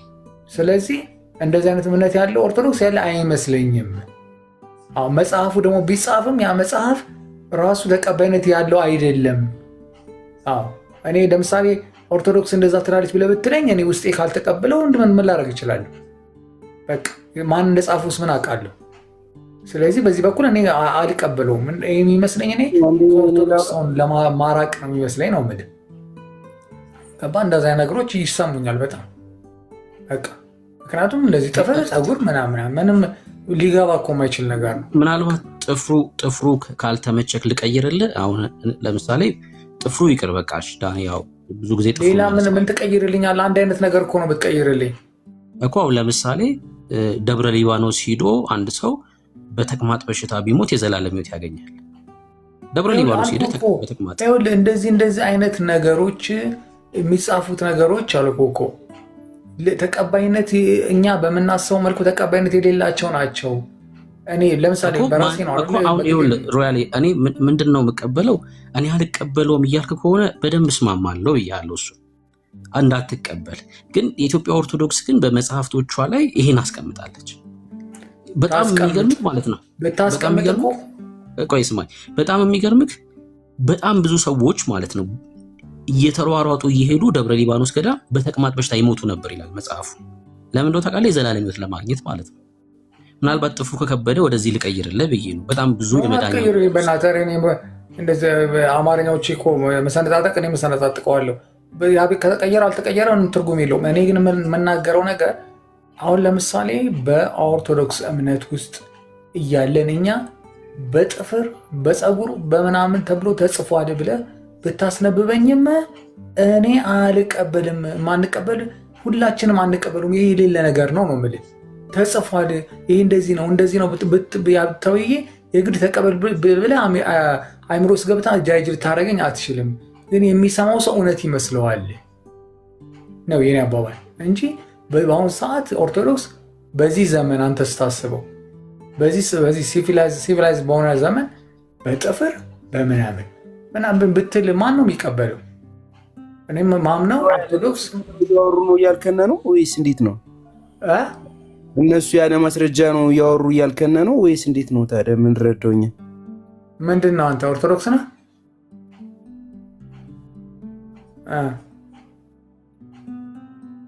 አንተ ሀሳብ አልገባንም ብዬ ነው እንጂ አሁን አንተ ስታወራ እኔም አልገባኝም። አንቀበልም ስትል ካልተቀበልክ እንዴት የጻፈውን ነገር ነው በማስረጃ እያሳዩን ነው አይደል? መጽሐፍ ቅዱስ ነው እኛ የምንቀበለው ኦርቶዶክሶች። እና ታዲያዎች ያቀረቡት አዳምጠኝ፣ በመጀመሪያ ጣልቃ ስለገባ ይቅርታ ብለህ ቀጥል። ይኸውልህ እንደዚህ አይነት ነገሮች ብዙ ጊዜ የሃይማኖት መመስረቻዎች አይደሉም። በእኛ እስከማውቀው ድረስ የኛ የሃይማኖት መመስረቻ አይደሉም። እነዚህ ተደራቢ መጽሐፍቶች ላይ የሚጻፉ ነገሮች የሃይማኖታችን መመስረቻ አይደሉም። እኛ ያመነ የተጠመቀ ይድናል በሚለው ብቻ ነው የምናውቀው እምነታችን ላይ እንጂ እከሌ ፀጉር፣ እከሌ ጥፍር፣ እከሌ ምናምን በሚለው አይደለም እያልኩ ነው ያሉት። በቃ ይሄኛውን እኛ አናምንም። እኛ ራሳችን ቤተክርስቲያኗ ዶግማ አላት ተብሎ የተጻፈ ዶግማ አለ። በዛ ዶግማ መሰረት ያለ እንደዚህ አይነት መጽሐፍቶች ግን እኛ ልንቀበላቸው አንችልም። የሃይማኖት መመስረቻዎቻችን አይደሉም። እኛ ፒላር የሆነ የሃይማኖት መመስረቻ አለን። ምንድነው ማስረጃ? እነሱ አሁን እንደዚህ ብሎ እያቀረቡ በመጽሐፍ ቅዱስ የጥፍሩንም ምኑንም ያቀርብልንና አንተን እንቀበልኛ። ምንድነው ውሸት ምናምን ማቀርብልህ? ይሄ እኮ ፍርድ ቤት አረብ የቆም ነው። ነገርኩህ። የህሊና ጉዳይ እኮ ነው። አሁን የፔፐር ቤተክርስቲያኑ ያወጣችው ነገር ግን እንደ አማኝ ትቀበላለህ። ሁሉንም ገብቷል። በዛ ውስጥ ቤተክርስቲያን 5 አዕማደ ምስጢር አላት ተብሎ አሁን ያነበብኩትኝ እኔ። በዛ መሰረት በእነዚህ ክርስቶስን አምነን እንድናለን ብላ አለች እንጂ በጥፍር በፀጉር የሚባል የሃይማኖት መመስረቻ የላትም። ያ መመስረቻ የላትም ነው አማርኛ ከገባ ማለት ነው። እሺ እኛ ግን አሁን በዚህ አጋጣሚ ኤርሚያስ ብሩኬም ዳኒም አላችሁ ስራ ቦታ ሆነንም በየቦታው ተቀምጠንም እየሰማን ነው። ብዙ ትምህርት እንጠብቃለንና በእንደዚህ አይነት ነገር አልቀበልም ባለው ነገር ክርክር በተለይ ሮያል ሲገባ ከዚህ ቤት ሁሉ ቀን ነው የሚገባ። አቋሙም ራሱን አይገባኝም የትኛው አቋም ላይ እንዳለ አልረዳውም። ጭራሽ ሲገባ ወጥቼ እሄዳለሁ እና ብዙ ጊዜ ግን እናንተ ስታስተምሩን የትምህርት ፈልጌ ነው ቁጭ ብዬ ከታች መማሩ። አቋም ማለት ታስረዳኝ እስኪ። ኖ አንተ ስትገባ አቋምህ ራሱ ምን እንደሆነ አይታወቅም እኮ በየት በኩል እንደምታወራ። እኔ ለምሳሌ የግሌ የምናገረው ነገር በጣም ብዙ ትምህርት የምማርበት ቦታ ስለሆነ ታቹኝ የምማረው ብዙ ነገር አለ እና ብሩክና አቋም ያልገባኝ ምን ማለት ምንድን ነው? ጴንጤውን እያልከኝ አቋም አይገባኝም። ለኔ አሁን ሁሉ ቀን ነው የምትገባ አይገባኝም እንደምታወራ ራሱ። ጴንጤውን እያልከኝ ነው ወይ? ጴንጤውን አላልኩም። አንተ ከፍለ አማኝ ወክ እኮ ነው ኦርቶዶክስ በዚህ በኩል የምታስተምረው አልቀበልም ትላለህ። አታስተምርም። ማንንም የኦርቶዶክስ በማስረጃ እኮ ሞገተ እኮ ኤርሚያስ እኮ ተደጋጋሚ ቀን እኮ ማስረጃ ነገረ እኮ። አንተ እኮ ነው ማንም የኦርቶዶክስ አማኝ አስገባ እውቀት ያለው። እኔ እሺ እውቀት የለኝም ልበል፣ አስገባና በጥፍር በፀጉር መንግስተ ሰማያት ይገባሉ ብለህ ጠይቀዋ። ከዛ እኔ ውሸታም በል ያል ማትለው ገና ለሱ አዲስ ዜናው ስለሆነ የሚነግርህ ሰው የለም። ብሩኬ ያውሩ በቃ እኔ ከታች ልሆን እና መማር እንፈልጋለን ከታች ይቻላል አስተምሩን። ኦኬ መማር እንዳንችል አድርገናል እያልከኝ ነው መሰለኝ አይደል? አይ ችግር የለውም ሮያል፣ እንደዚህ እናድርገው። እኔ አልቀበለውም በሚለው ቅድምም ብያለሁ፣ ተስማምቻለሁ። አለመቀበል መብት ነው። ኦርቶዶክስ አታስተምርም በሚለው ግን አልስማማም። ኦርቶዶክስ ሲጀምር ለምሳሌ ዶግማ 5 ነው አልከኝ አንተ። በጭራሽ አታሳየኝም። የኢትዮጵያ ኦርቶዶክስ ዶግማ 5 ነው የሚል በጽሁፍ ደረጃ አታሳየኝም። የኢትዮጵያ ኦርቶዶክስ እና በቤተክርስቲያን ደረጃ ታስተምራለች ነው የምትለኝ ብሩክ? አይ አሁን እንኳን ያልኩህ ቆይ፣ አሁን ለምሳሌ ዶግማ 5 ነው አልከ አንተ አይደል? ዶግማ 5 ነው የሚል በኢትዮጵያ ኦርቶዶክስ ትምህርት አንድም ስፍራ ላይ አታሳየኝም። ክሮም ላይ ጎግል ክሮም ላይ ምናምን ብትገባ 5ቱ አዕማደ ምስጢራት ሚስጥረ ስላሴ ሚስጥረ ክሮም ላይ ጎግል ላይማ እኔ እሱን አይደለም ኦፊሻል በሆነ ደረጃ የኢትዮጵያ ኦርቶዶክስ ዶግማ ይሄ ነው ብላ ያስቀመጠችበት መጽሐፍ አታሳየኝም ነው የምልህ። እዛ ኦርቶዶክስ በቁጥር ደረጃ አልኩህ፣ ይኸውልህ በቁጥር ደረጃ 5 ነው ትምህርቴ ብላ ያስቀመጠችው የለም። ለምሳሌ ላሳይቅ 5 ብቻ እንዳልሆነ ነገረ ማርያም በኢትዮጵያ ኦርቶዶክስ ዶግማ ነው አይደል ሮያል? ማለት እንትን ነው እኮ ብዙ እንትኖች አሉ። አሁን ከዛ በኋላ ለምሳሌ ምንድነው ሚስጥረ ምናምን አይ ሚስጥረ ቤተክርስቲያን አይደለም ያልኩህ። ሚስጥረ ቤተክርስቲያን ሳይሆን ነገረ ማርያም ራሱ ዶግማ ነው በኢትዮጵያ ኦርቶዶክስ።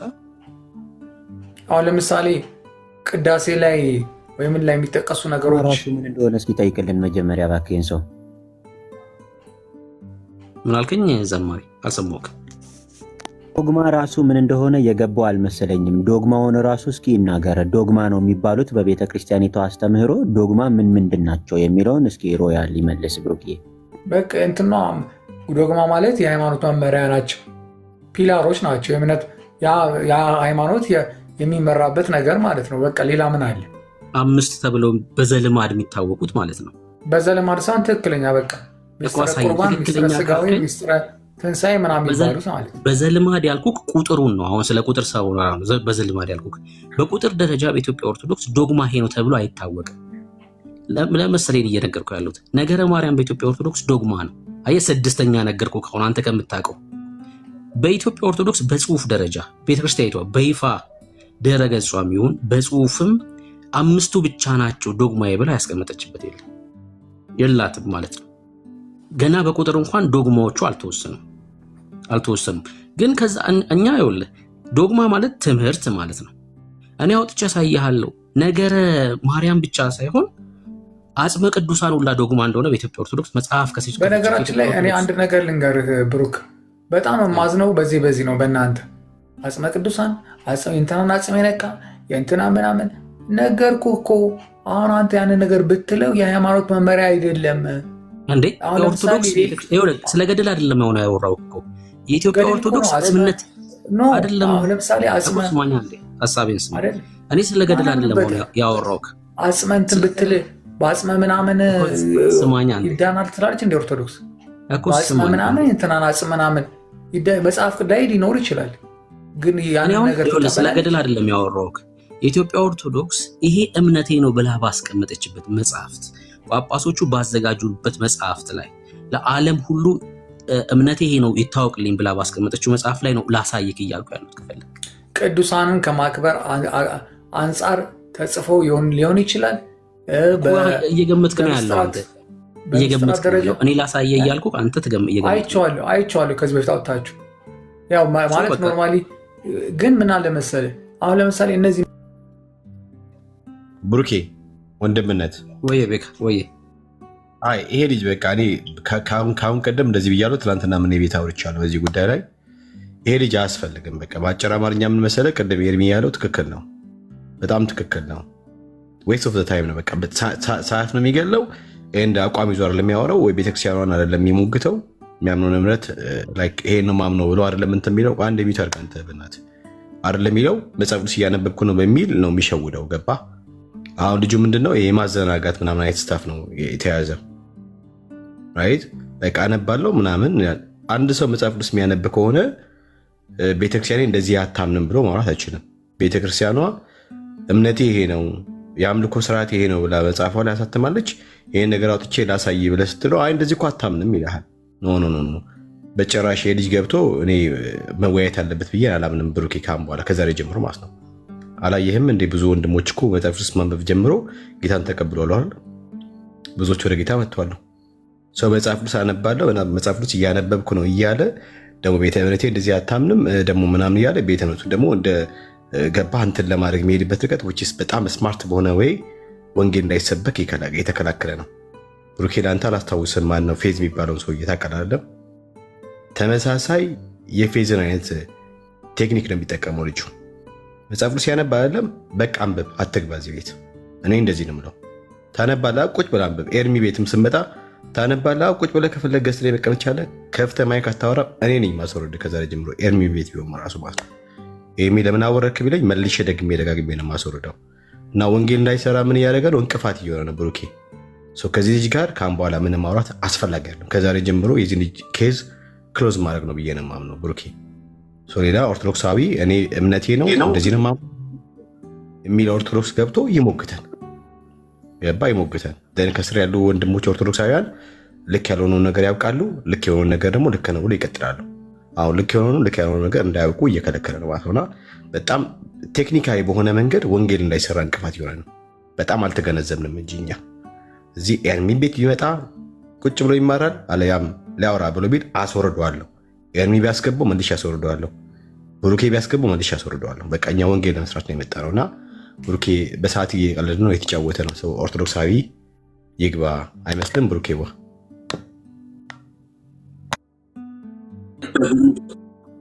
መጽሐፍ ቅዱስ ካነበበ ስህተት የሆነውን ነገር መለየት ይችላል ማለት ነው። ሰው የእግዚአብሔርን ቃል ሲያነሳ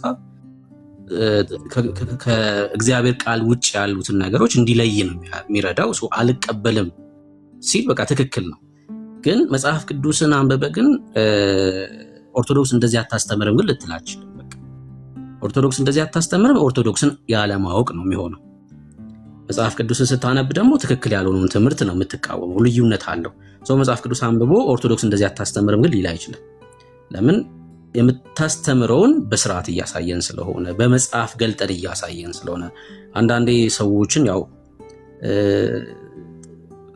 እሺ እኔ እስማማለሁ ተስማምቻለሁ ባነሳው ሀሳብ ማለት ነው። አታስተምርም ከሆነ ግን መሞገት ይቻላል። እኛ መጽሐፍት ከፍተን እናሳያለን። የሙስሊሞች ነው የመካነ ኢየሱስ ነው ወይ ደግሞ የሙሉ ወንጌል ነው መጽሐፍቶቹ ካላችሁን ደግሞ ለእሱ ኃላፊነት እንወስዳለን። ካልሆነ ግን እንግዲህ ቤተክርስቲያኒቷ በራሷ ማተሚያ ቤት አሳትማ የምታወጣቸው መጽሐፍቶች ናቸው እነዚህና ተስማምቻለሁ። ልክ ነው ሀሳቡ ተቀብያለሁ። እንኪዬ ሰላም ብያቸዋለሁ። በዚህ አጋጣሚ አንድ ኢንፎርሜሽን ምነግራችሁ ቤካ ያለው በትክክል ነው። ይኸውልህ በዚህ ሰዓት ለወንጌል እንቅፋት የሆኑ ሆን ብለው ገንዘብ እየተሰጣቸው በየቦታው እየገቡ ዲስትራክት የሚያደርጉ ልጆች አሉ። አሁን እዚህ ጋር ማንንም ስም ሜንሽን አላደረግም፣ ግን ይህንን አዌር እንድትሆኑ ነው። ለምን ወንጌል እውነት እንዳይነገር። በተለይ አሁን ይሄ ሮያል የሚባለው የሚናገረውን የማያውቅም የሚያደርገውንም አያውቅም። በጣም ብዙ ጊዜ ዲስትራክት ሲያደርግ ነው ማለት። ግን በጣም አሳይን የተደረጉ በየቦታው በየወንጌል በሚሰራበት ቦታ እየገቡ ወንጌል እንዳይሰበክ እውነት እንዳይነገር በጣም ብዙ ገንዘብ ተሰጥቷቸው የሚያደርጉ አሉ። አዌር እንድትሆኑ ገብተው ሪፖርት ያደርጋሉ፣ ዲስትራክት ያደርጋሉ፣ እውነት እንዳይነገርና ወንጌል እንዳይሰበክ እንቅፋት የሚያደርጉ በጣም ብዙ ሰዎች አሉ። ኖ ማተር ዋት ሃፕን ግን እኛ ወንጌልን ከመናገርና እውነትን ከመናገር ወደኋላ አንልም። በዚህ ነገር ላይ በጣም አዌር እንድትሆኑ ብያለሁ። ሁላችሁንም ሰላም ብያችኋለሁ። ጌታ ኢየሱስ በነገር ሁሉ ይባርካችሁ አለው። ቀጥሉ።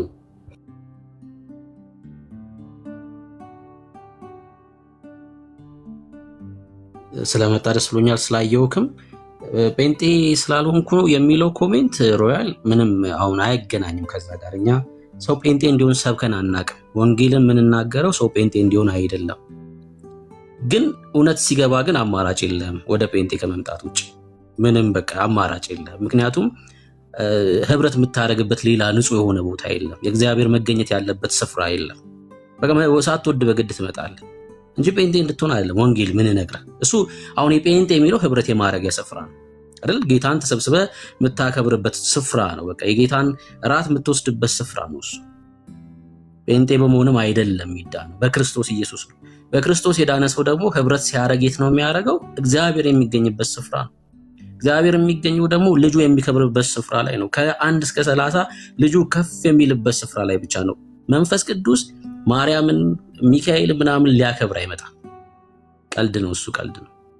ሳትወድ በግድ ደግሞ መተህ ህብረት ታደርጋለህ። ስትድን የምትቀበለው መንፈስ ጣዖታትን እንድትቃወም ያደርግህና ንጹህ ወደ ሆነው ህብረት እንድትመጣ ያደርጋል። እሱ ነው እንጂ እኛ ጌታን እንድታቅ ነው። እኛ ወንጌል ስንናገር ጌታን እንድታቅ ነው። ጌታን የሚያክተው ደግሞ ህብረት የሚያደርግበትን ቦታ ይለያል። ዋናው እሱ። ቤካዬ በመሀል ልግባ ይቅርታና፣ እኔ ከኦርቶዶክስ ቤተክርስቲያን ነው ወደ ጌታ የመጣሁት። ምንም ማወላዳት ምናምን አያስፈልግም፣ መሸፋፈን ምናምን አያስፈልግም። ኦርቶዶክስ ይሄን ታስተምራለች፣ ኦርቶዶክስ ይሄን አታስተምርም፣ ይሄን ትቀበላለች፣ ይሄን አትቀበልም የሚባል ምንም እንትን አይነት ነገር የለውም። ይሄ ሽፋን እንደመስጠት ነው። ወንድሞች እንዳሉት እውነተኛው ህይወት የሚገኝበት የእግዚአብሔር ቃል ወንጌል እንዳይሰበክ ሽፋን የሚሰጥበት ሁኔታ እንጂ ኦርቶዶክስም እንደምታስተምር እናውቃለን እኛ።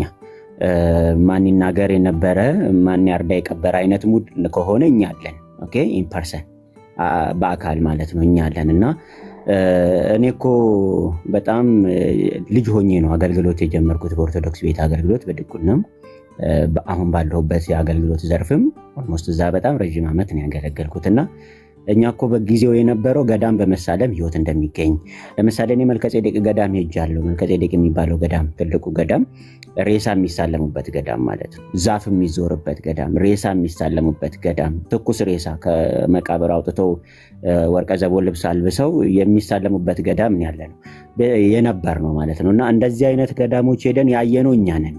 ኦኬ ሄደን የመጣን እግዚአብሔር በድንቅ አጠራሩ ከዚህ ጨለማ ወደ ፍቅሩ ልጅ መንግስት የጠራን በልጁ ደም እኛን የምንመሰክረው። ምን እንደቀመሰን የምናውቀው እኛን፣ ከየት እንደወጣን የምናውቀው እኛን። ውስጥ ያለውማ ኦልሬዲ ጨለማ ጋርዶበታል። እግዚአብሔር ያብራላቸው እንጂና ይሄ ወንጌል ላይ እንቅፋት የሚሆኑ በየስፍራው የሚገቡ ሁሉም ቤት እየገቡ እንደዚህ አይነት ሁኔታዎችን የሚያደርጉ እግዚአብሔር በዚህ ሰዓት አንድ ነፍስ ይሰጠናል ለሁላችን፣ ደስታን የምናገኝበት በሰማይ መላእክት ደስታ የሚሆንበት እግዚአብሔር እጅግ በጣም ደስ የሚሰኝበት በዚህ ትምህርት ማለት ነው። እነዚህ እንቅፋቶች ናቸው። እኛን ይጠይቁን፣ እንዴት ወጣችሁ ይበሉን፣ እኛን ለምን ወጣችሁ ይበሉን እኛን። ኦኬ ማንም ሰው ከየት እንደመጣ ይታወቃል እዚህ ቤት እና ጌታ ክብሩን ይሰድ። የማረከን በፍቅሩ ነው። የተደረገልንን የምናውቀው እኛ ነን። የበራልንን እውነት የምናውቀው እኛ ነን። ከኛ ላይ እግዚአብሔር ያነሳውን ጨለማ የምናውቀው እኛ ነን። በምን አይነት ነገር ውስጥ እንደምነበረን እንደኛ እኮ ንግስ ሲወጣ እኮ አይናችን ላይ የደገሙ እኮ የማርያም ስዕል ታየች እያሉ ሰማይ ላይ የሚያሳዩን ሰዎች የነበሩበት ቤት እኮ ነው ያለነው። በዚህ መጠን ጉድ እናውራ ከተባለ ሬሳ እየተሳለመ ሰው ሬሳ ጥፍርማ በወገብ ታጥቆ እኮ ነው። ጥፍር በወገብ ታስሮ ነው። እኛ እኮ ሬሳ እየተሳለምን ማለት ነው። ዛፍ እየዞረን መልከጼዴቅ የሚባለው ገዳም የሄደ ሰው ካለ እዚህ አሁን ከ675 ውስጥ የሚዞር ዛፍ አለ። ዛፉ ቃል ኪዳን አለ። ዛፉን ተሳልመ ሰግደ ተሳልመ ዛፉን 7 ጊዜ ዞረህ ነው ወደ መቃብሩ ደግሞ የምትሄደው። ኦኬ እና ሰው የእግዚአብሔርን ወንጌል ሊሰራ በወጣበት ጊዜ ጠላት ይመጣል። ምንም ጥያቄ የለውም። ይምጡና ይጠይቁን። ጌታ ክብሩን ይሰድ። እኛን የማረከን ፍቅሩ ነው። እኛን ያስመለጠን የሱ ስራ ነውና ይታወቃል ለማለት ነው። እንደዚህ አይነት ሰዎች ሲገቡ ወይ አቋም የላቸውም ወይ ህይወት የላቸውም። ዶግማ እንኳን ምን እንደሆነ መናገር የማይችሉ ሰዎች ናቸው ቤተክርስቲያኔን የሚሉት። ቤተክርስቲያን ይሄን አታስተምርም የሚሉት። እኔ እኮ በጣም አንዴ የጠየቅኩትን ሰውዬ ልንገራችሁ። ጳውሎስና ጴጥሮስ ሐዋርያ ናቸው? አዎ። ያማልዳሉ ብላችሁ ታምናላችሁ? አናውቅም። ማርያም ታማልዳለች፣ ግን የሆነ ሰንበዲ ግን ያማልዳል። ኦኬ። ጳውሎስ ጴጥሮስ የሚባል ቤተክርስቲያን ለአገልግሎት ሄጂ ጳውሎስ ጴጥሮስ አማላጅ እንደሆኑ ታምናላችሁ እንዴ? ቤተክርስቲያኒቷ እንደዚህ ታስተምራለች ብዬ ስጠይቃቸው ነው የመጀመሪያ ድንጋይ የተነሳብኝና ዛሬም ድረስ ቤተክርስቲያኒቱ ላይ እጅግ በጣም የተቀመጠ በትልቁ የተቀመጠ ሸክም አለ። ሰይጣን በድግምት የሚሰራበት ቤት፣ በሟርት የሚሰራበት ቤት፣ ትውልድ የእግዚአብሔርን እውነት እንዳያስተውል የሚያደርጉበት ቤት ነው። ምንም ጥያቄ የለውም። አይናቸው ታውሮ እንጂ ሰሞኑን እንኳን ያየነው እኮ በጣም ብዙ ጉድ ነው።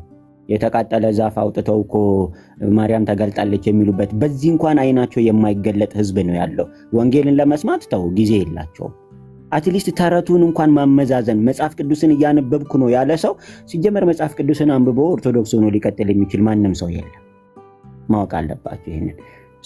ተረትና የእግዚአብሔርን ቃል እውነት ህይወት የሚገኝበትን ወደ እግዚአብሔር መንግስት የምንመጣበትን እውነተኛውን የእግዚአብሔርን ቃል ማንበብ አለመቻል እጅግ በጣም ከባድ። ልዩነት መፍጠር አለባቸው በዚህ ጉዳይ ላይ። መጽሐፍ ያነበበ ሰው ይሄ ልክ አይደለም ማለት ነው መቻል ያለበት። መጽሐፍ ቅዱስን ያላነበበ ሰው ግን በዚሁ መንገድ ነው የሚቀጥለው። ሲጀመር እኔ ብዙ ዕውቀት የለኝም በዚህ ጉዳይ ላይ ብዙ ነገር የለኝም፣ ብዙ አላነበብኩም የሚሉ ሰዎች ስንት ዓመት ነው ኦርቶዶክስ ውስጥ የኖሩት? ምንድነው የሚሰራው በዚህ ሁሉ ዓመት? 40 ዓመት 30 ዓመት ምናምን የኖሩ ሰዎች 40 እና 30 ዓመት ኦርቶዶክስ ሆነው ሲኖሩ ምን እያነበቡ ነው? ምን እየሰሙ ነው ኦርቶዶክስ ሆነው የቀጠሉት? ኦኬ። ሰው ወደ እግዚአብሔር ቃል ራሱን ሲመልስ ምንም ጥያቄ የለውም። እውነተኛውን የጠራውን የእግዚአብሔርን ወንጌል መስማት ሲጀምር እውነተኛ የሆነውን እግዚአብሔር ስለ በደላችን ስለ ኃጢአታችን ስለኛ መስቀል ላይ የዋለውን ኢየሱስ ክርስቶስን አሳልፎ እንደሰጠን ሰው መረዳት ይችላል። ስለዚህ እኛ እንበረታለን፣ እንሮጣለን፣ እንቀጥላለን። የኋለኛችንን ትተን የፊታችንን ለመያዝ እጃችንን እንዘረጋለን። ደግሞ ማንም አያስቆመንም። በርቱ፣ ጸጋ ይብዛላችሁ በክርስቶስ ኢየሱስ። ተባረኩ። ትከሻችሁ በጠላት ፊት ይክበድ። ተባረኩ።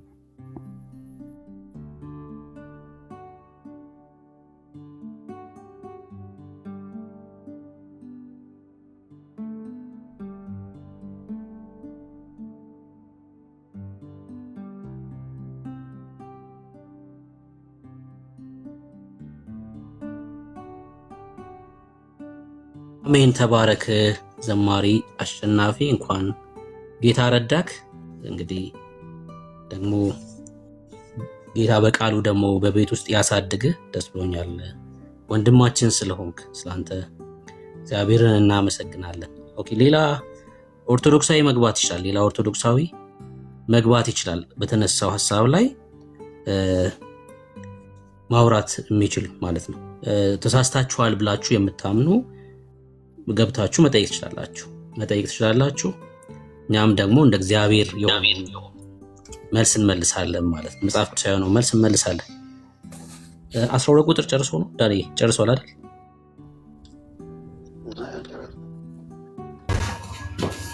ምንድን ነው ያልጨረስከው?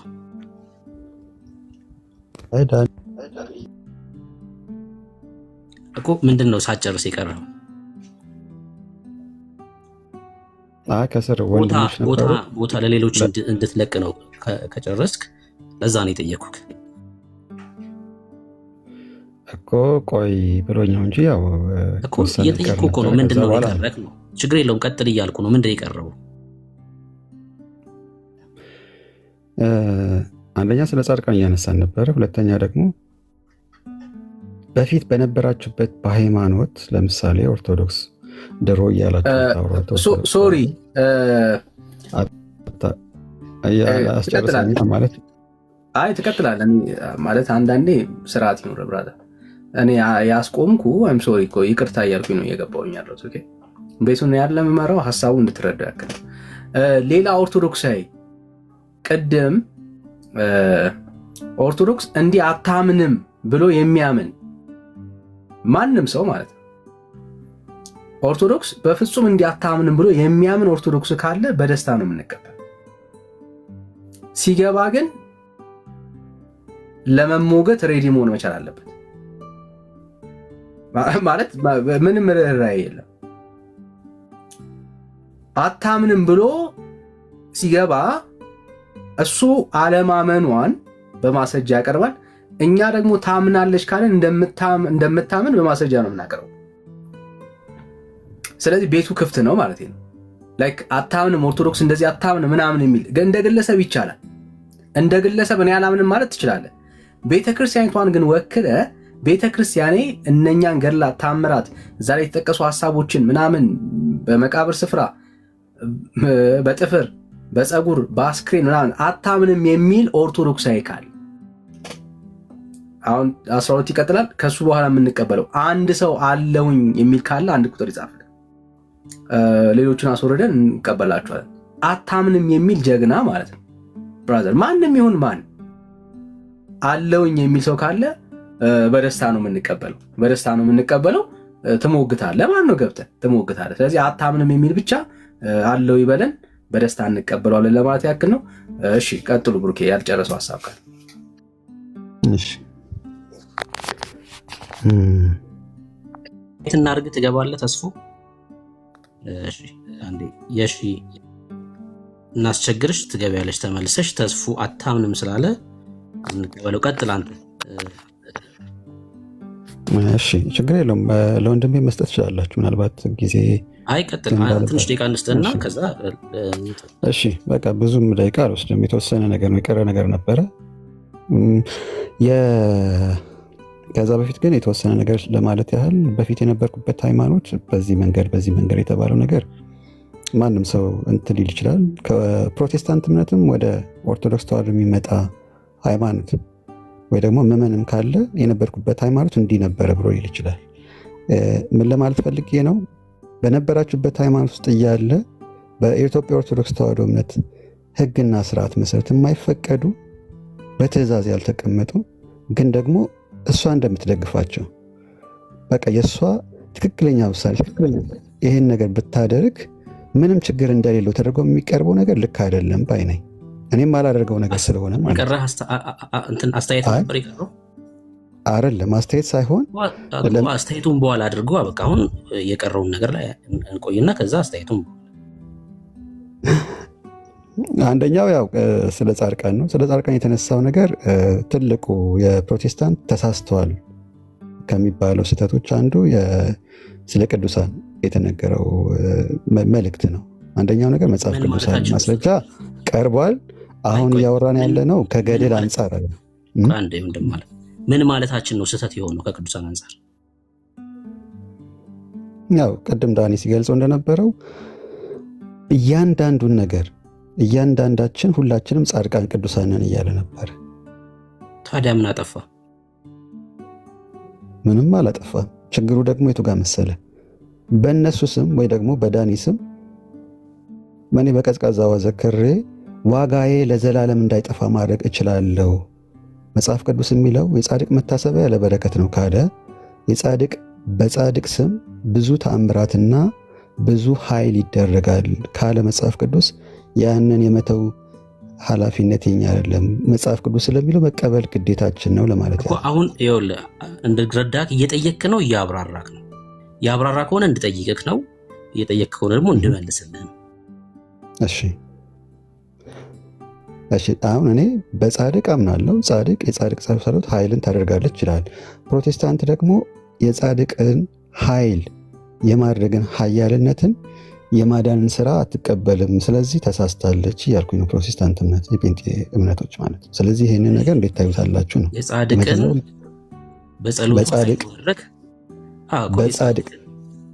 በጻድቅ ስም የመቀበል ችግር አለ ማለት ነው እኮ። አንዴ ቆይ። የጻድቅን በጸሎቱ ኃይል ማድረግ አይቀበልም ወይ ደግሞ የቅዱሳንን በጸሎት ኃይል መደረግ አይቀበሉም ማለት ማስረጃ አለ ለሱ ስላለመቀበላችን። ያው የመጽሐፍ ቅዱስ ብዙ ፕሮቴስታንቶች ጴንጤ እምነት ተከታዮች እንዳለ የሚናገሩት እኛ አንቀበልም እንደሚሉ ነው። ለምሳሌ በቅዱሳን የሆኑ ሰዎች ያሉትን አይደለም ማስረጃ። አሁን እኛ እናንተን ስንሞግታችሁ የሆኑ ሰዎች ያሉትን ሳይሆን ሪትን የሆነ ዶክመንት ይዘን መተን ነው የምንሞግታችሁ አይደል? ስለዚህ እናምናለን እያልከኝ ነው? ኦፍኮርስ እንዴ! የኔ ጸሎት ኃይል ያደርጋል፣ የዳኒ ጸሎት ኃይል ያደርጋል፣ የቤካ ጸሎት ኃይል ያደርጋል፣ የኤርሚ የሰኒ እዚህ ውስጥ ያሉ ይኸውልህ 600 ምናምን ውስጥ ክርስቲያኖች አሉና የእነሱ ጸሎት ኃይል ያደርጋል። ኃይል የሚያደርገው ማን ነው? ቅዱሳን በእግዚአብሔር ላይ ያላቸው እምነት ትልቅ ስለሆነ እግዚአብሔር ስራውን ያደርጋል ማለት ነው። እነሱ በእግዚአብሔር ላይ እውነተኛ እምነት አላቸው። እግዚአብሔር እንደሚችል ያምናሉ። ስራውን እግዚአብሔር ይሰራል። ይሄ እኮ ምንም እኮ ጥያቄ የለውም። መልካም፣ እነሱ የሚሰሩ ከሆነ ስለዚህ እኛ የምናምነው እምነት በቅዱሳን ስም የምንዘክረው በቀዝቃዛው የምንሰጠው ትክክል ነው ማለት ነው። አይልም እንደዛ እያለ እኮ ነው መጽሐፍ ቅዱስ አይልም። እስኪ ጥቅስ አሳየኝ እንደዛ። ይኸው ነብይን በነብይ ስም ጻድቅን በጻድቅ ስም የሚሰጥ የሚቀበል አይልም። መጽሐፍ ቅዱስ ይዛል? አዎ ማውጣት ትችላለህ። መጽሐፍ ቅዱስ ይዛል አንተ? አዎ ይዣለሁ አለኝ። እስኪ ማርቆስ 9ን አውጣልኝ አንዴ። እናንተ ደግሞ ከታች ፖስት አድርጉለት። አሁን ምንድነው መጽሐፍ ቅዱስን የምትረዱበት መንገድ ነው ስህተት የሆነው። አይ መጽሐፍ ቅዱስ የሚረዳበት እኔ ጥቅሱን ነው የምሰጥህ። አይ ጥቅሱን እሰጥሃለሁ። ምናልባት እዚህ ጋር ፕላትፎርሙ እንትን ላይ አለ አፕሊኬሽን ላይ፣ ግን እዚህ ላይ ስለሆንኩኝ ከወጣውኝ እወጣለሁ። ስለዚህ አውጣው፣ ችግር አይ እኔ እቀበልሃለሁ። አውጣውና ትነግረኛለህ። እሺ መስማት ያልቻልከው ከታች ደግሞ እናንተ ፖስት አድርጉለት። ማርቆስ 9 ቁጥር 41 ወይ ደግሞ 41 ወይ 42። እሺ ማርቆስ 9 ጌታ ምን እንዳለ ላሳይክ። ቅድም ዳኒ ይሄን እኮ ቁልጭ አድርጎ ሲመልስልን ነበር። ቁጥር 41 ፖስት አድርጉልን። እሺ ማርቆስ 9 41 የክርስቶስ ስለሆናችሁ በስሜ ጽዋ ውሃ የሚያጠጣችሁ ሁሉ ዋጋው እንዳይጠፋበት እውነት እላችኋለሁ አለ። የማ ስለሆናችሁ? የክርስቶስ ስለሆናችሁ በስሜ ምን ውሃ የሚያጠጣችሁ። በእነሱ ስም ሌላ ሰዎችን አጠጡ ሳይሆን ውሃ የሚጠጡት ራሳቸው እነማን ናቸው? እነዚህ ሐዋርያቶች ናቸው። ለምን? እግዚአብሔር ያላቸውን አገልግሎት ተቀብለው ወንጌልን እየሰሩ ስለነበር። ማቴዎስ ወንጌል 10ን ብታነበው ምንም ነገር አትያዙ፣ ስንቅ አትያዙ ምናምን ተብለዋል። ሰው እነሱን የሚቀበላቸውና የሚያስተናግዳቸው ስለ ዘላለም ሕይወት አይደለም። ሲጀምር ዋጋ የሚለው በራሱ ማለት ነው። ሚስ የምታደርጉት እሱን ነው። ሰው ምን አለ እዚህ ጋር ከታች ፖስት አድርጋችሁልን የክርስቶስ ስለሆናችሁ በስሜ ውሃ የሚያጠጣችሁ ማን? ለምሳሌ ተክለ ሃይማኖት ከሆነ አንተ ጻድቅ ብለህ የምታምነው ራሱ ተክለ ሃይማኖትን ማጠጣት ማለት ነው እንጂ በተክለ ሃይማኖት ስም የኔ ቢጤ አጠጣ እያለ አይደለም ክፍሉ። እንደዛ አይደለም ሐሳቡ ማለት ነው። ዋጋ የሚለው ደግሞ አገልጋይ ባገለገለበት ልክ ይከፈለዋል አይደል? አገልግሎት ነው። ባገለገለበት ልክ እግዚአብሔር ይከፍለዋል፣ ደሞዝ አለው ማለት ነው። ልክ ተቀብሎ ደግሞ አገልጋዮቹን ያስተናገደም ልክ እንደዛኛው አገልጋይ ዋጋ አለው። ለምን?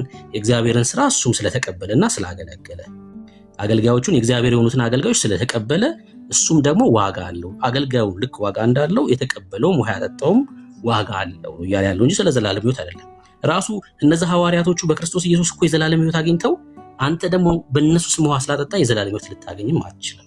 ክፍሉም እንደዛ አይደለም። እሺ ውሃ መጠጣት ያለበት ማን ነው? አሁን በዚህ ዘመን ይሄ ጥቅስ የሚሰራው ለማን መሰለህ? በዚህ ዘመን ለሚሰሩ ክርስቲያኖች ነው። በዚህ ዘመን ወንጌልን ለሚሰሩ አሁን ለምሳሌ የተለያየ አካባቢ ሂደው ያገለግላሉ አይደል? እዛ አካባቢ ላይ እነሱን ተቀብለ አስተናግደ ወንጌል እንዲሰራ ምቹ ነገር ስፈጥር አገልግሎት ነው እሱ በራሱ ማለት ነው። አሁን እዚህ ቲክቶክ ላይ ታብታብ ያደርጋሉ አይደል? ቀልድ አይደለም። አሁን እሱ አገልግሎት ማለት ነው። ሰዎች ወደ ህይወት እንዲመጡ እየተሳተፉ ስለሆነ ማለት ነውና እንደዛ ነው እያለ ያለው ያ ክፍል። ጥሩ።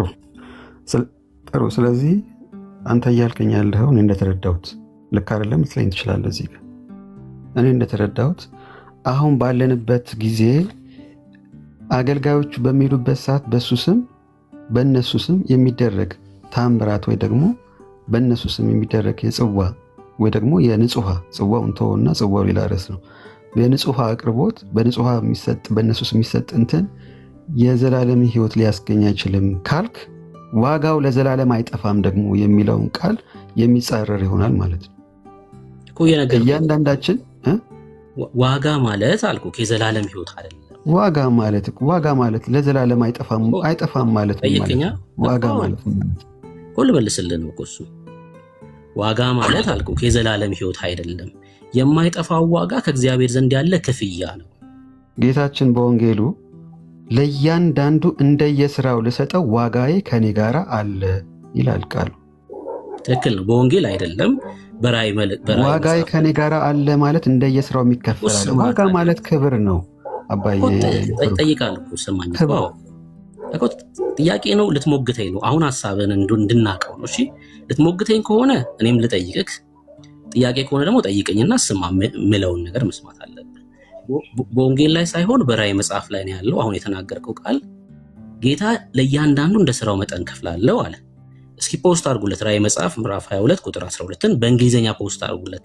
ሪዋርድ ይላል። አየህ ለእያንዳንዱ እንደ ዋጋ ይከፍላል ጌታ። ሪዋርድ ማለት ደሞዝ ወይ ደግሞ ሽልማት ማለት ነው። የዘላለም ህይወት ሽልማት ሳይሆን ከእግዚአብሔር ዘንድ የሆነ ነፃ የሆነ ስጦታ ነው፣ ጸጋ ነው። በላብ ዋጋስ ደግሞ በላብክ ደግሞ የምታገኘው ደሞዝ ነው። እዚህ ክፍል ላይም የሚለው ሪዋርድ ነው ወይ ደግሞ ክፍያ ነው። ራእይ አንተም የጠቀስከው ለእያንዳንዱ እንደ ስራው መጠን የሚለውም ደግሞ ምንድነው? ከክርስቶስ ዘንድ የምናገኘው ዋጋ ነው፣ ክፍያ ነው ማለት ነው። የዋጋና የስጦታ ልዩነታቸውን በጣም አጋኖ አስፈተ ማሰብ አትችልማ። አሁን ለምሳሌ ዋጋ አሳንሰ ስጦታን ደግሞ አተልቅ አግዝፈ ማየት የለብህማ።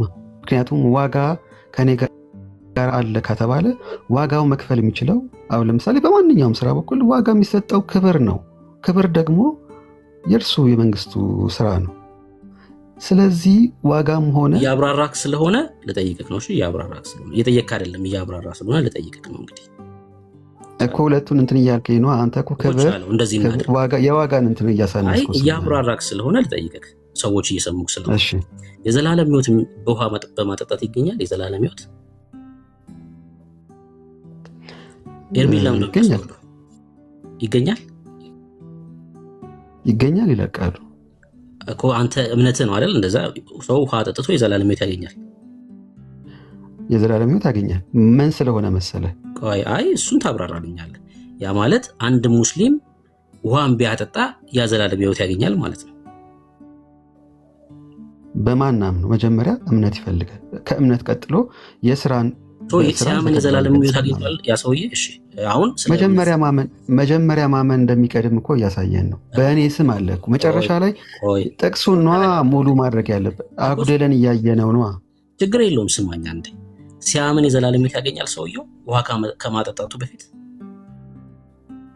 ካመነ በኋላ ያጠጣል፣ ከዛ በኋላ ክብርን ያገኛል ይላል ቃሉ።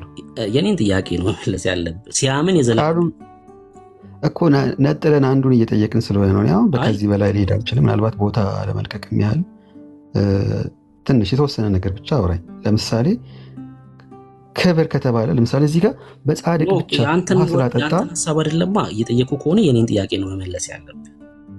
የኔ ጥያቄ ሰው ሲያምን የዘላለም ህይወት ያገኛል ወይስ አያገኝም? አዎ ያገኛል። ብቻውን አይደለም ግን ብቻውን ሳይሆን ከስራው ጋር ከማጠጣቱ ጋር ቀዝቃዛ ውሃ ከማጠጣቱ ጋር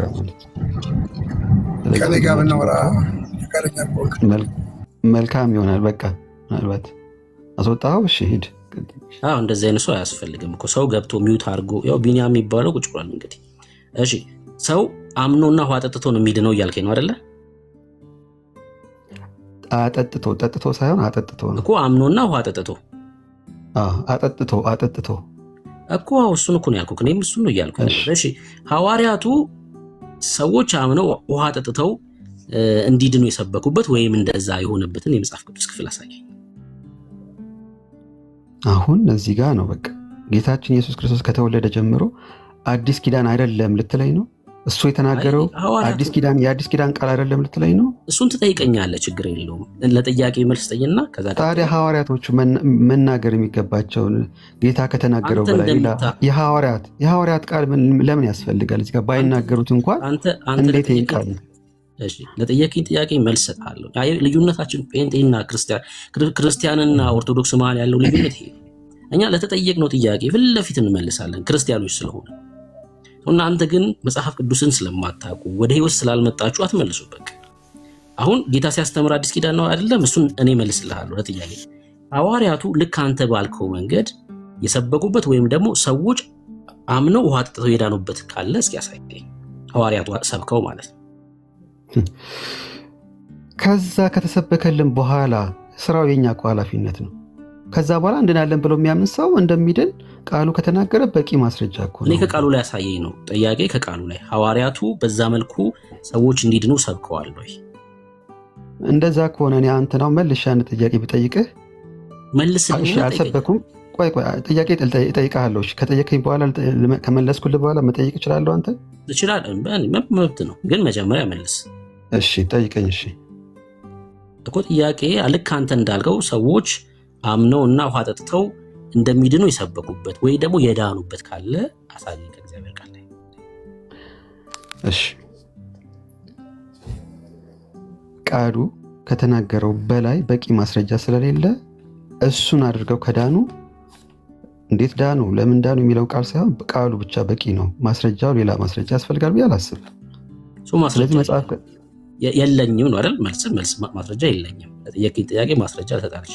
እንደሚድኑ ካመንኩ ሌላ ምንም ማስረጃ እኮ ያስፈልጋል። እኔ አንተን እምነት አይደለም፣ ያንተ እምነትማ ምንም ሊሆን ይችላል። ከቃሉ ላይ ነው እኔ ማስረጃ እየጠየቅኩ። በቃ አሁን ስለ ከወንጌል ዙሪያ እየተነጋገርን ነው። ከወንጌል ውጭ እያወራን አይደለም። ቃሉ ተነገረ አይደል? ከተነገረ በኋላ ለምሳሌ አንድ ሰው አትስረቅ ከተባለ አንተ ሳይሰርቅ የዳነ ሰው አምጣልኝ ማለት ትችላለህ? አትችልም። ስለዚህ ስላልሰረቀ ብቻ እንደሚድን እናምናለን ማለት ነው። የተነገረው ያን ክፍል አይወልም መሰለ ያን ያዘዛቸው ሐዋርያቱን ነው አይደል? ከአንተ በፊት ለሐዋርያቱ ያ ትእዛዝ ተሰጥቷል። በአንተ በተረዳው መልኩ ሐዋርያቶቹ ተረድተው ያን ስብከት ሰብከዋል ወይ ነው። በጣም ግልጽ እኮ ነው ጥያቄ። እና ደግሞ ሰዎች በዛ መልኩ ድነዋል ወይ? እያንዳንዱ ስህተት እንደሆነ እያሳየሁ ነው ያለሁት። መልካም እኮ እያንዳንዱን የጌታን ቃል እኔ አሁን በምንም ከምንም የምታወር አይደለም። ዝም ብዬ እንደዚሁ በቤተ ክርስቲያን አጠገቢ ባለው ሳለማለሁ እንጂ ከየትም ማህበር የመጣው አይደለሁም። በዚህ አጋጣሚ መናገር ስላለብኝ ነውና አሁን ለጠየቀኝ ጥያቄ ጌታ በደቀ መዛሙርቱ ለምሳሌ በሰርጉ ቤት የተገኘውን ሐዋርያት ተናግረውታል ካልከኝ አልተናገሩትም። እንደዚህ አይነት ቃል ለእንትን ሊቀርብ አይገባም። ጌታ ከተናገረው አንጻር እሱን ከወሰድን ካመንን ይሄን ተከተሉ ብለህ ትሰብካለህ አንተ አሁን ሐዋርያ ከሆንክ። ከዛ በኋላ ይሄን የሚያደርግ ሰው እንደሚድን ትናገራለህ እንጂ እስቲ ከእናንተ እንደዚህ አድርጎ እስቲ ዳን አውጡ እስቲ ጆሮ ላይ አድርጉ ምናምን ብለህ እንትን ልትል አትችልም። ስለዚህ የምናምነው ቃሉ ነው። የተነጋገርን ያለ ነው በማስረጃ ከሆነ በቃሉ መሰረት ቃሉን ቃል በቃል እንወስዳለን። ስለዚህ እሱን ካመንን በቂ ነው ብዬ ነው የማምነው። ስለዚህ ይሄን ተከትሎ የሚሄድ ሰው ምዕመን ካለ ይድንበታል ማለት ነው። እሺ ሰምቻለሁ፣ ያንተ እምነት ነው። እንግዲህ ተመልከቱ፣ ሐዋርያቱን ጌታ ሰዎች እንዲድኑ ሚሽን ሰጥቷቸዋል። ያን ሲፈጽሙ እንመለከታለን በእግዚአብሔር ቃል ላይ። ልክ እሱ በተረዳው መልኩ ግን አንድም ሰው ሲድን አንመለከትም። ምክንያቱስ የእሱ መረዳት ስህተት ስለሆነ ማለት ነው። በጣም የሞኝ ሀሳብ ያነሳው የቃና ዘገሊላውን ሌላ ቦታ ላይ ሲያወሩ እንመለከታለን ወይ አለ። እኔ እኮ ስለ መዳን እኮ ነው እያወራ ያለሁት እንጂ ስለ ተአምራቶች እያወሩ አይደለም ያለሁት። ተአምራቶቹን ግዴታ ሊያወሩ ይገባል እያልኩ አይደለም።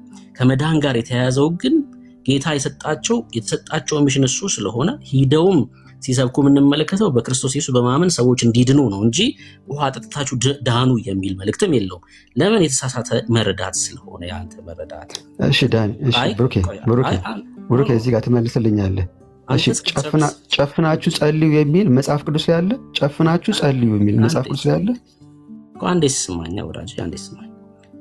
አንተ እስክጨርስ የሰማሁህ እኔንም እንዳታቋርጥ ነው።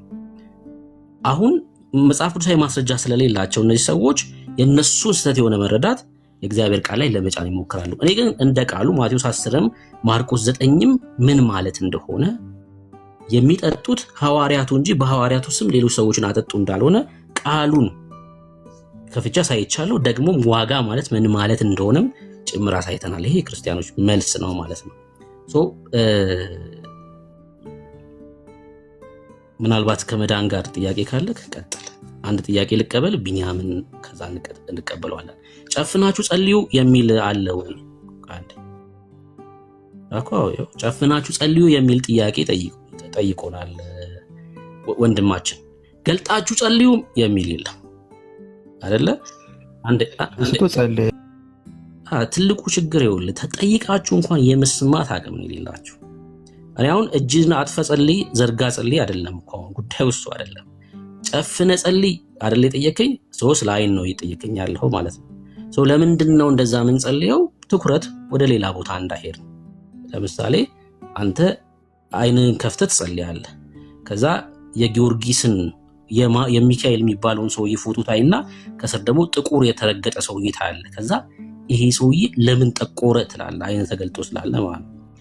ስለጠቆረ ነው የተረገጠው ይላል ጭንቅላት። ከዛ ያኛው ነጭ ስለሆነ ነው የረገጠው የሚል ደግሞ ሐሳብ ይመጣል ወደ አይምሮክ።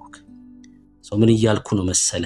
አይናችን የምንጨፍነው ሐሳባችንን ከመሰብሰብ አንፃር ነው። ሌላ ምንም አሁን ከመዳን ጋር ምናምን ይገናኝ አይደለም። አይንን ገልጠም ደግሞ ጸልይ የሚል የለም። ገብቶሃል አይደለ ሰው?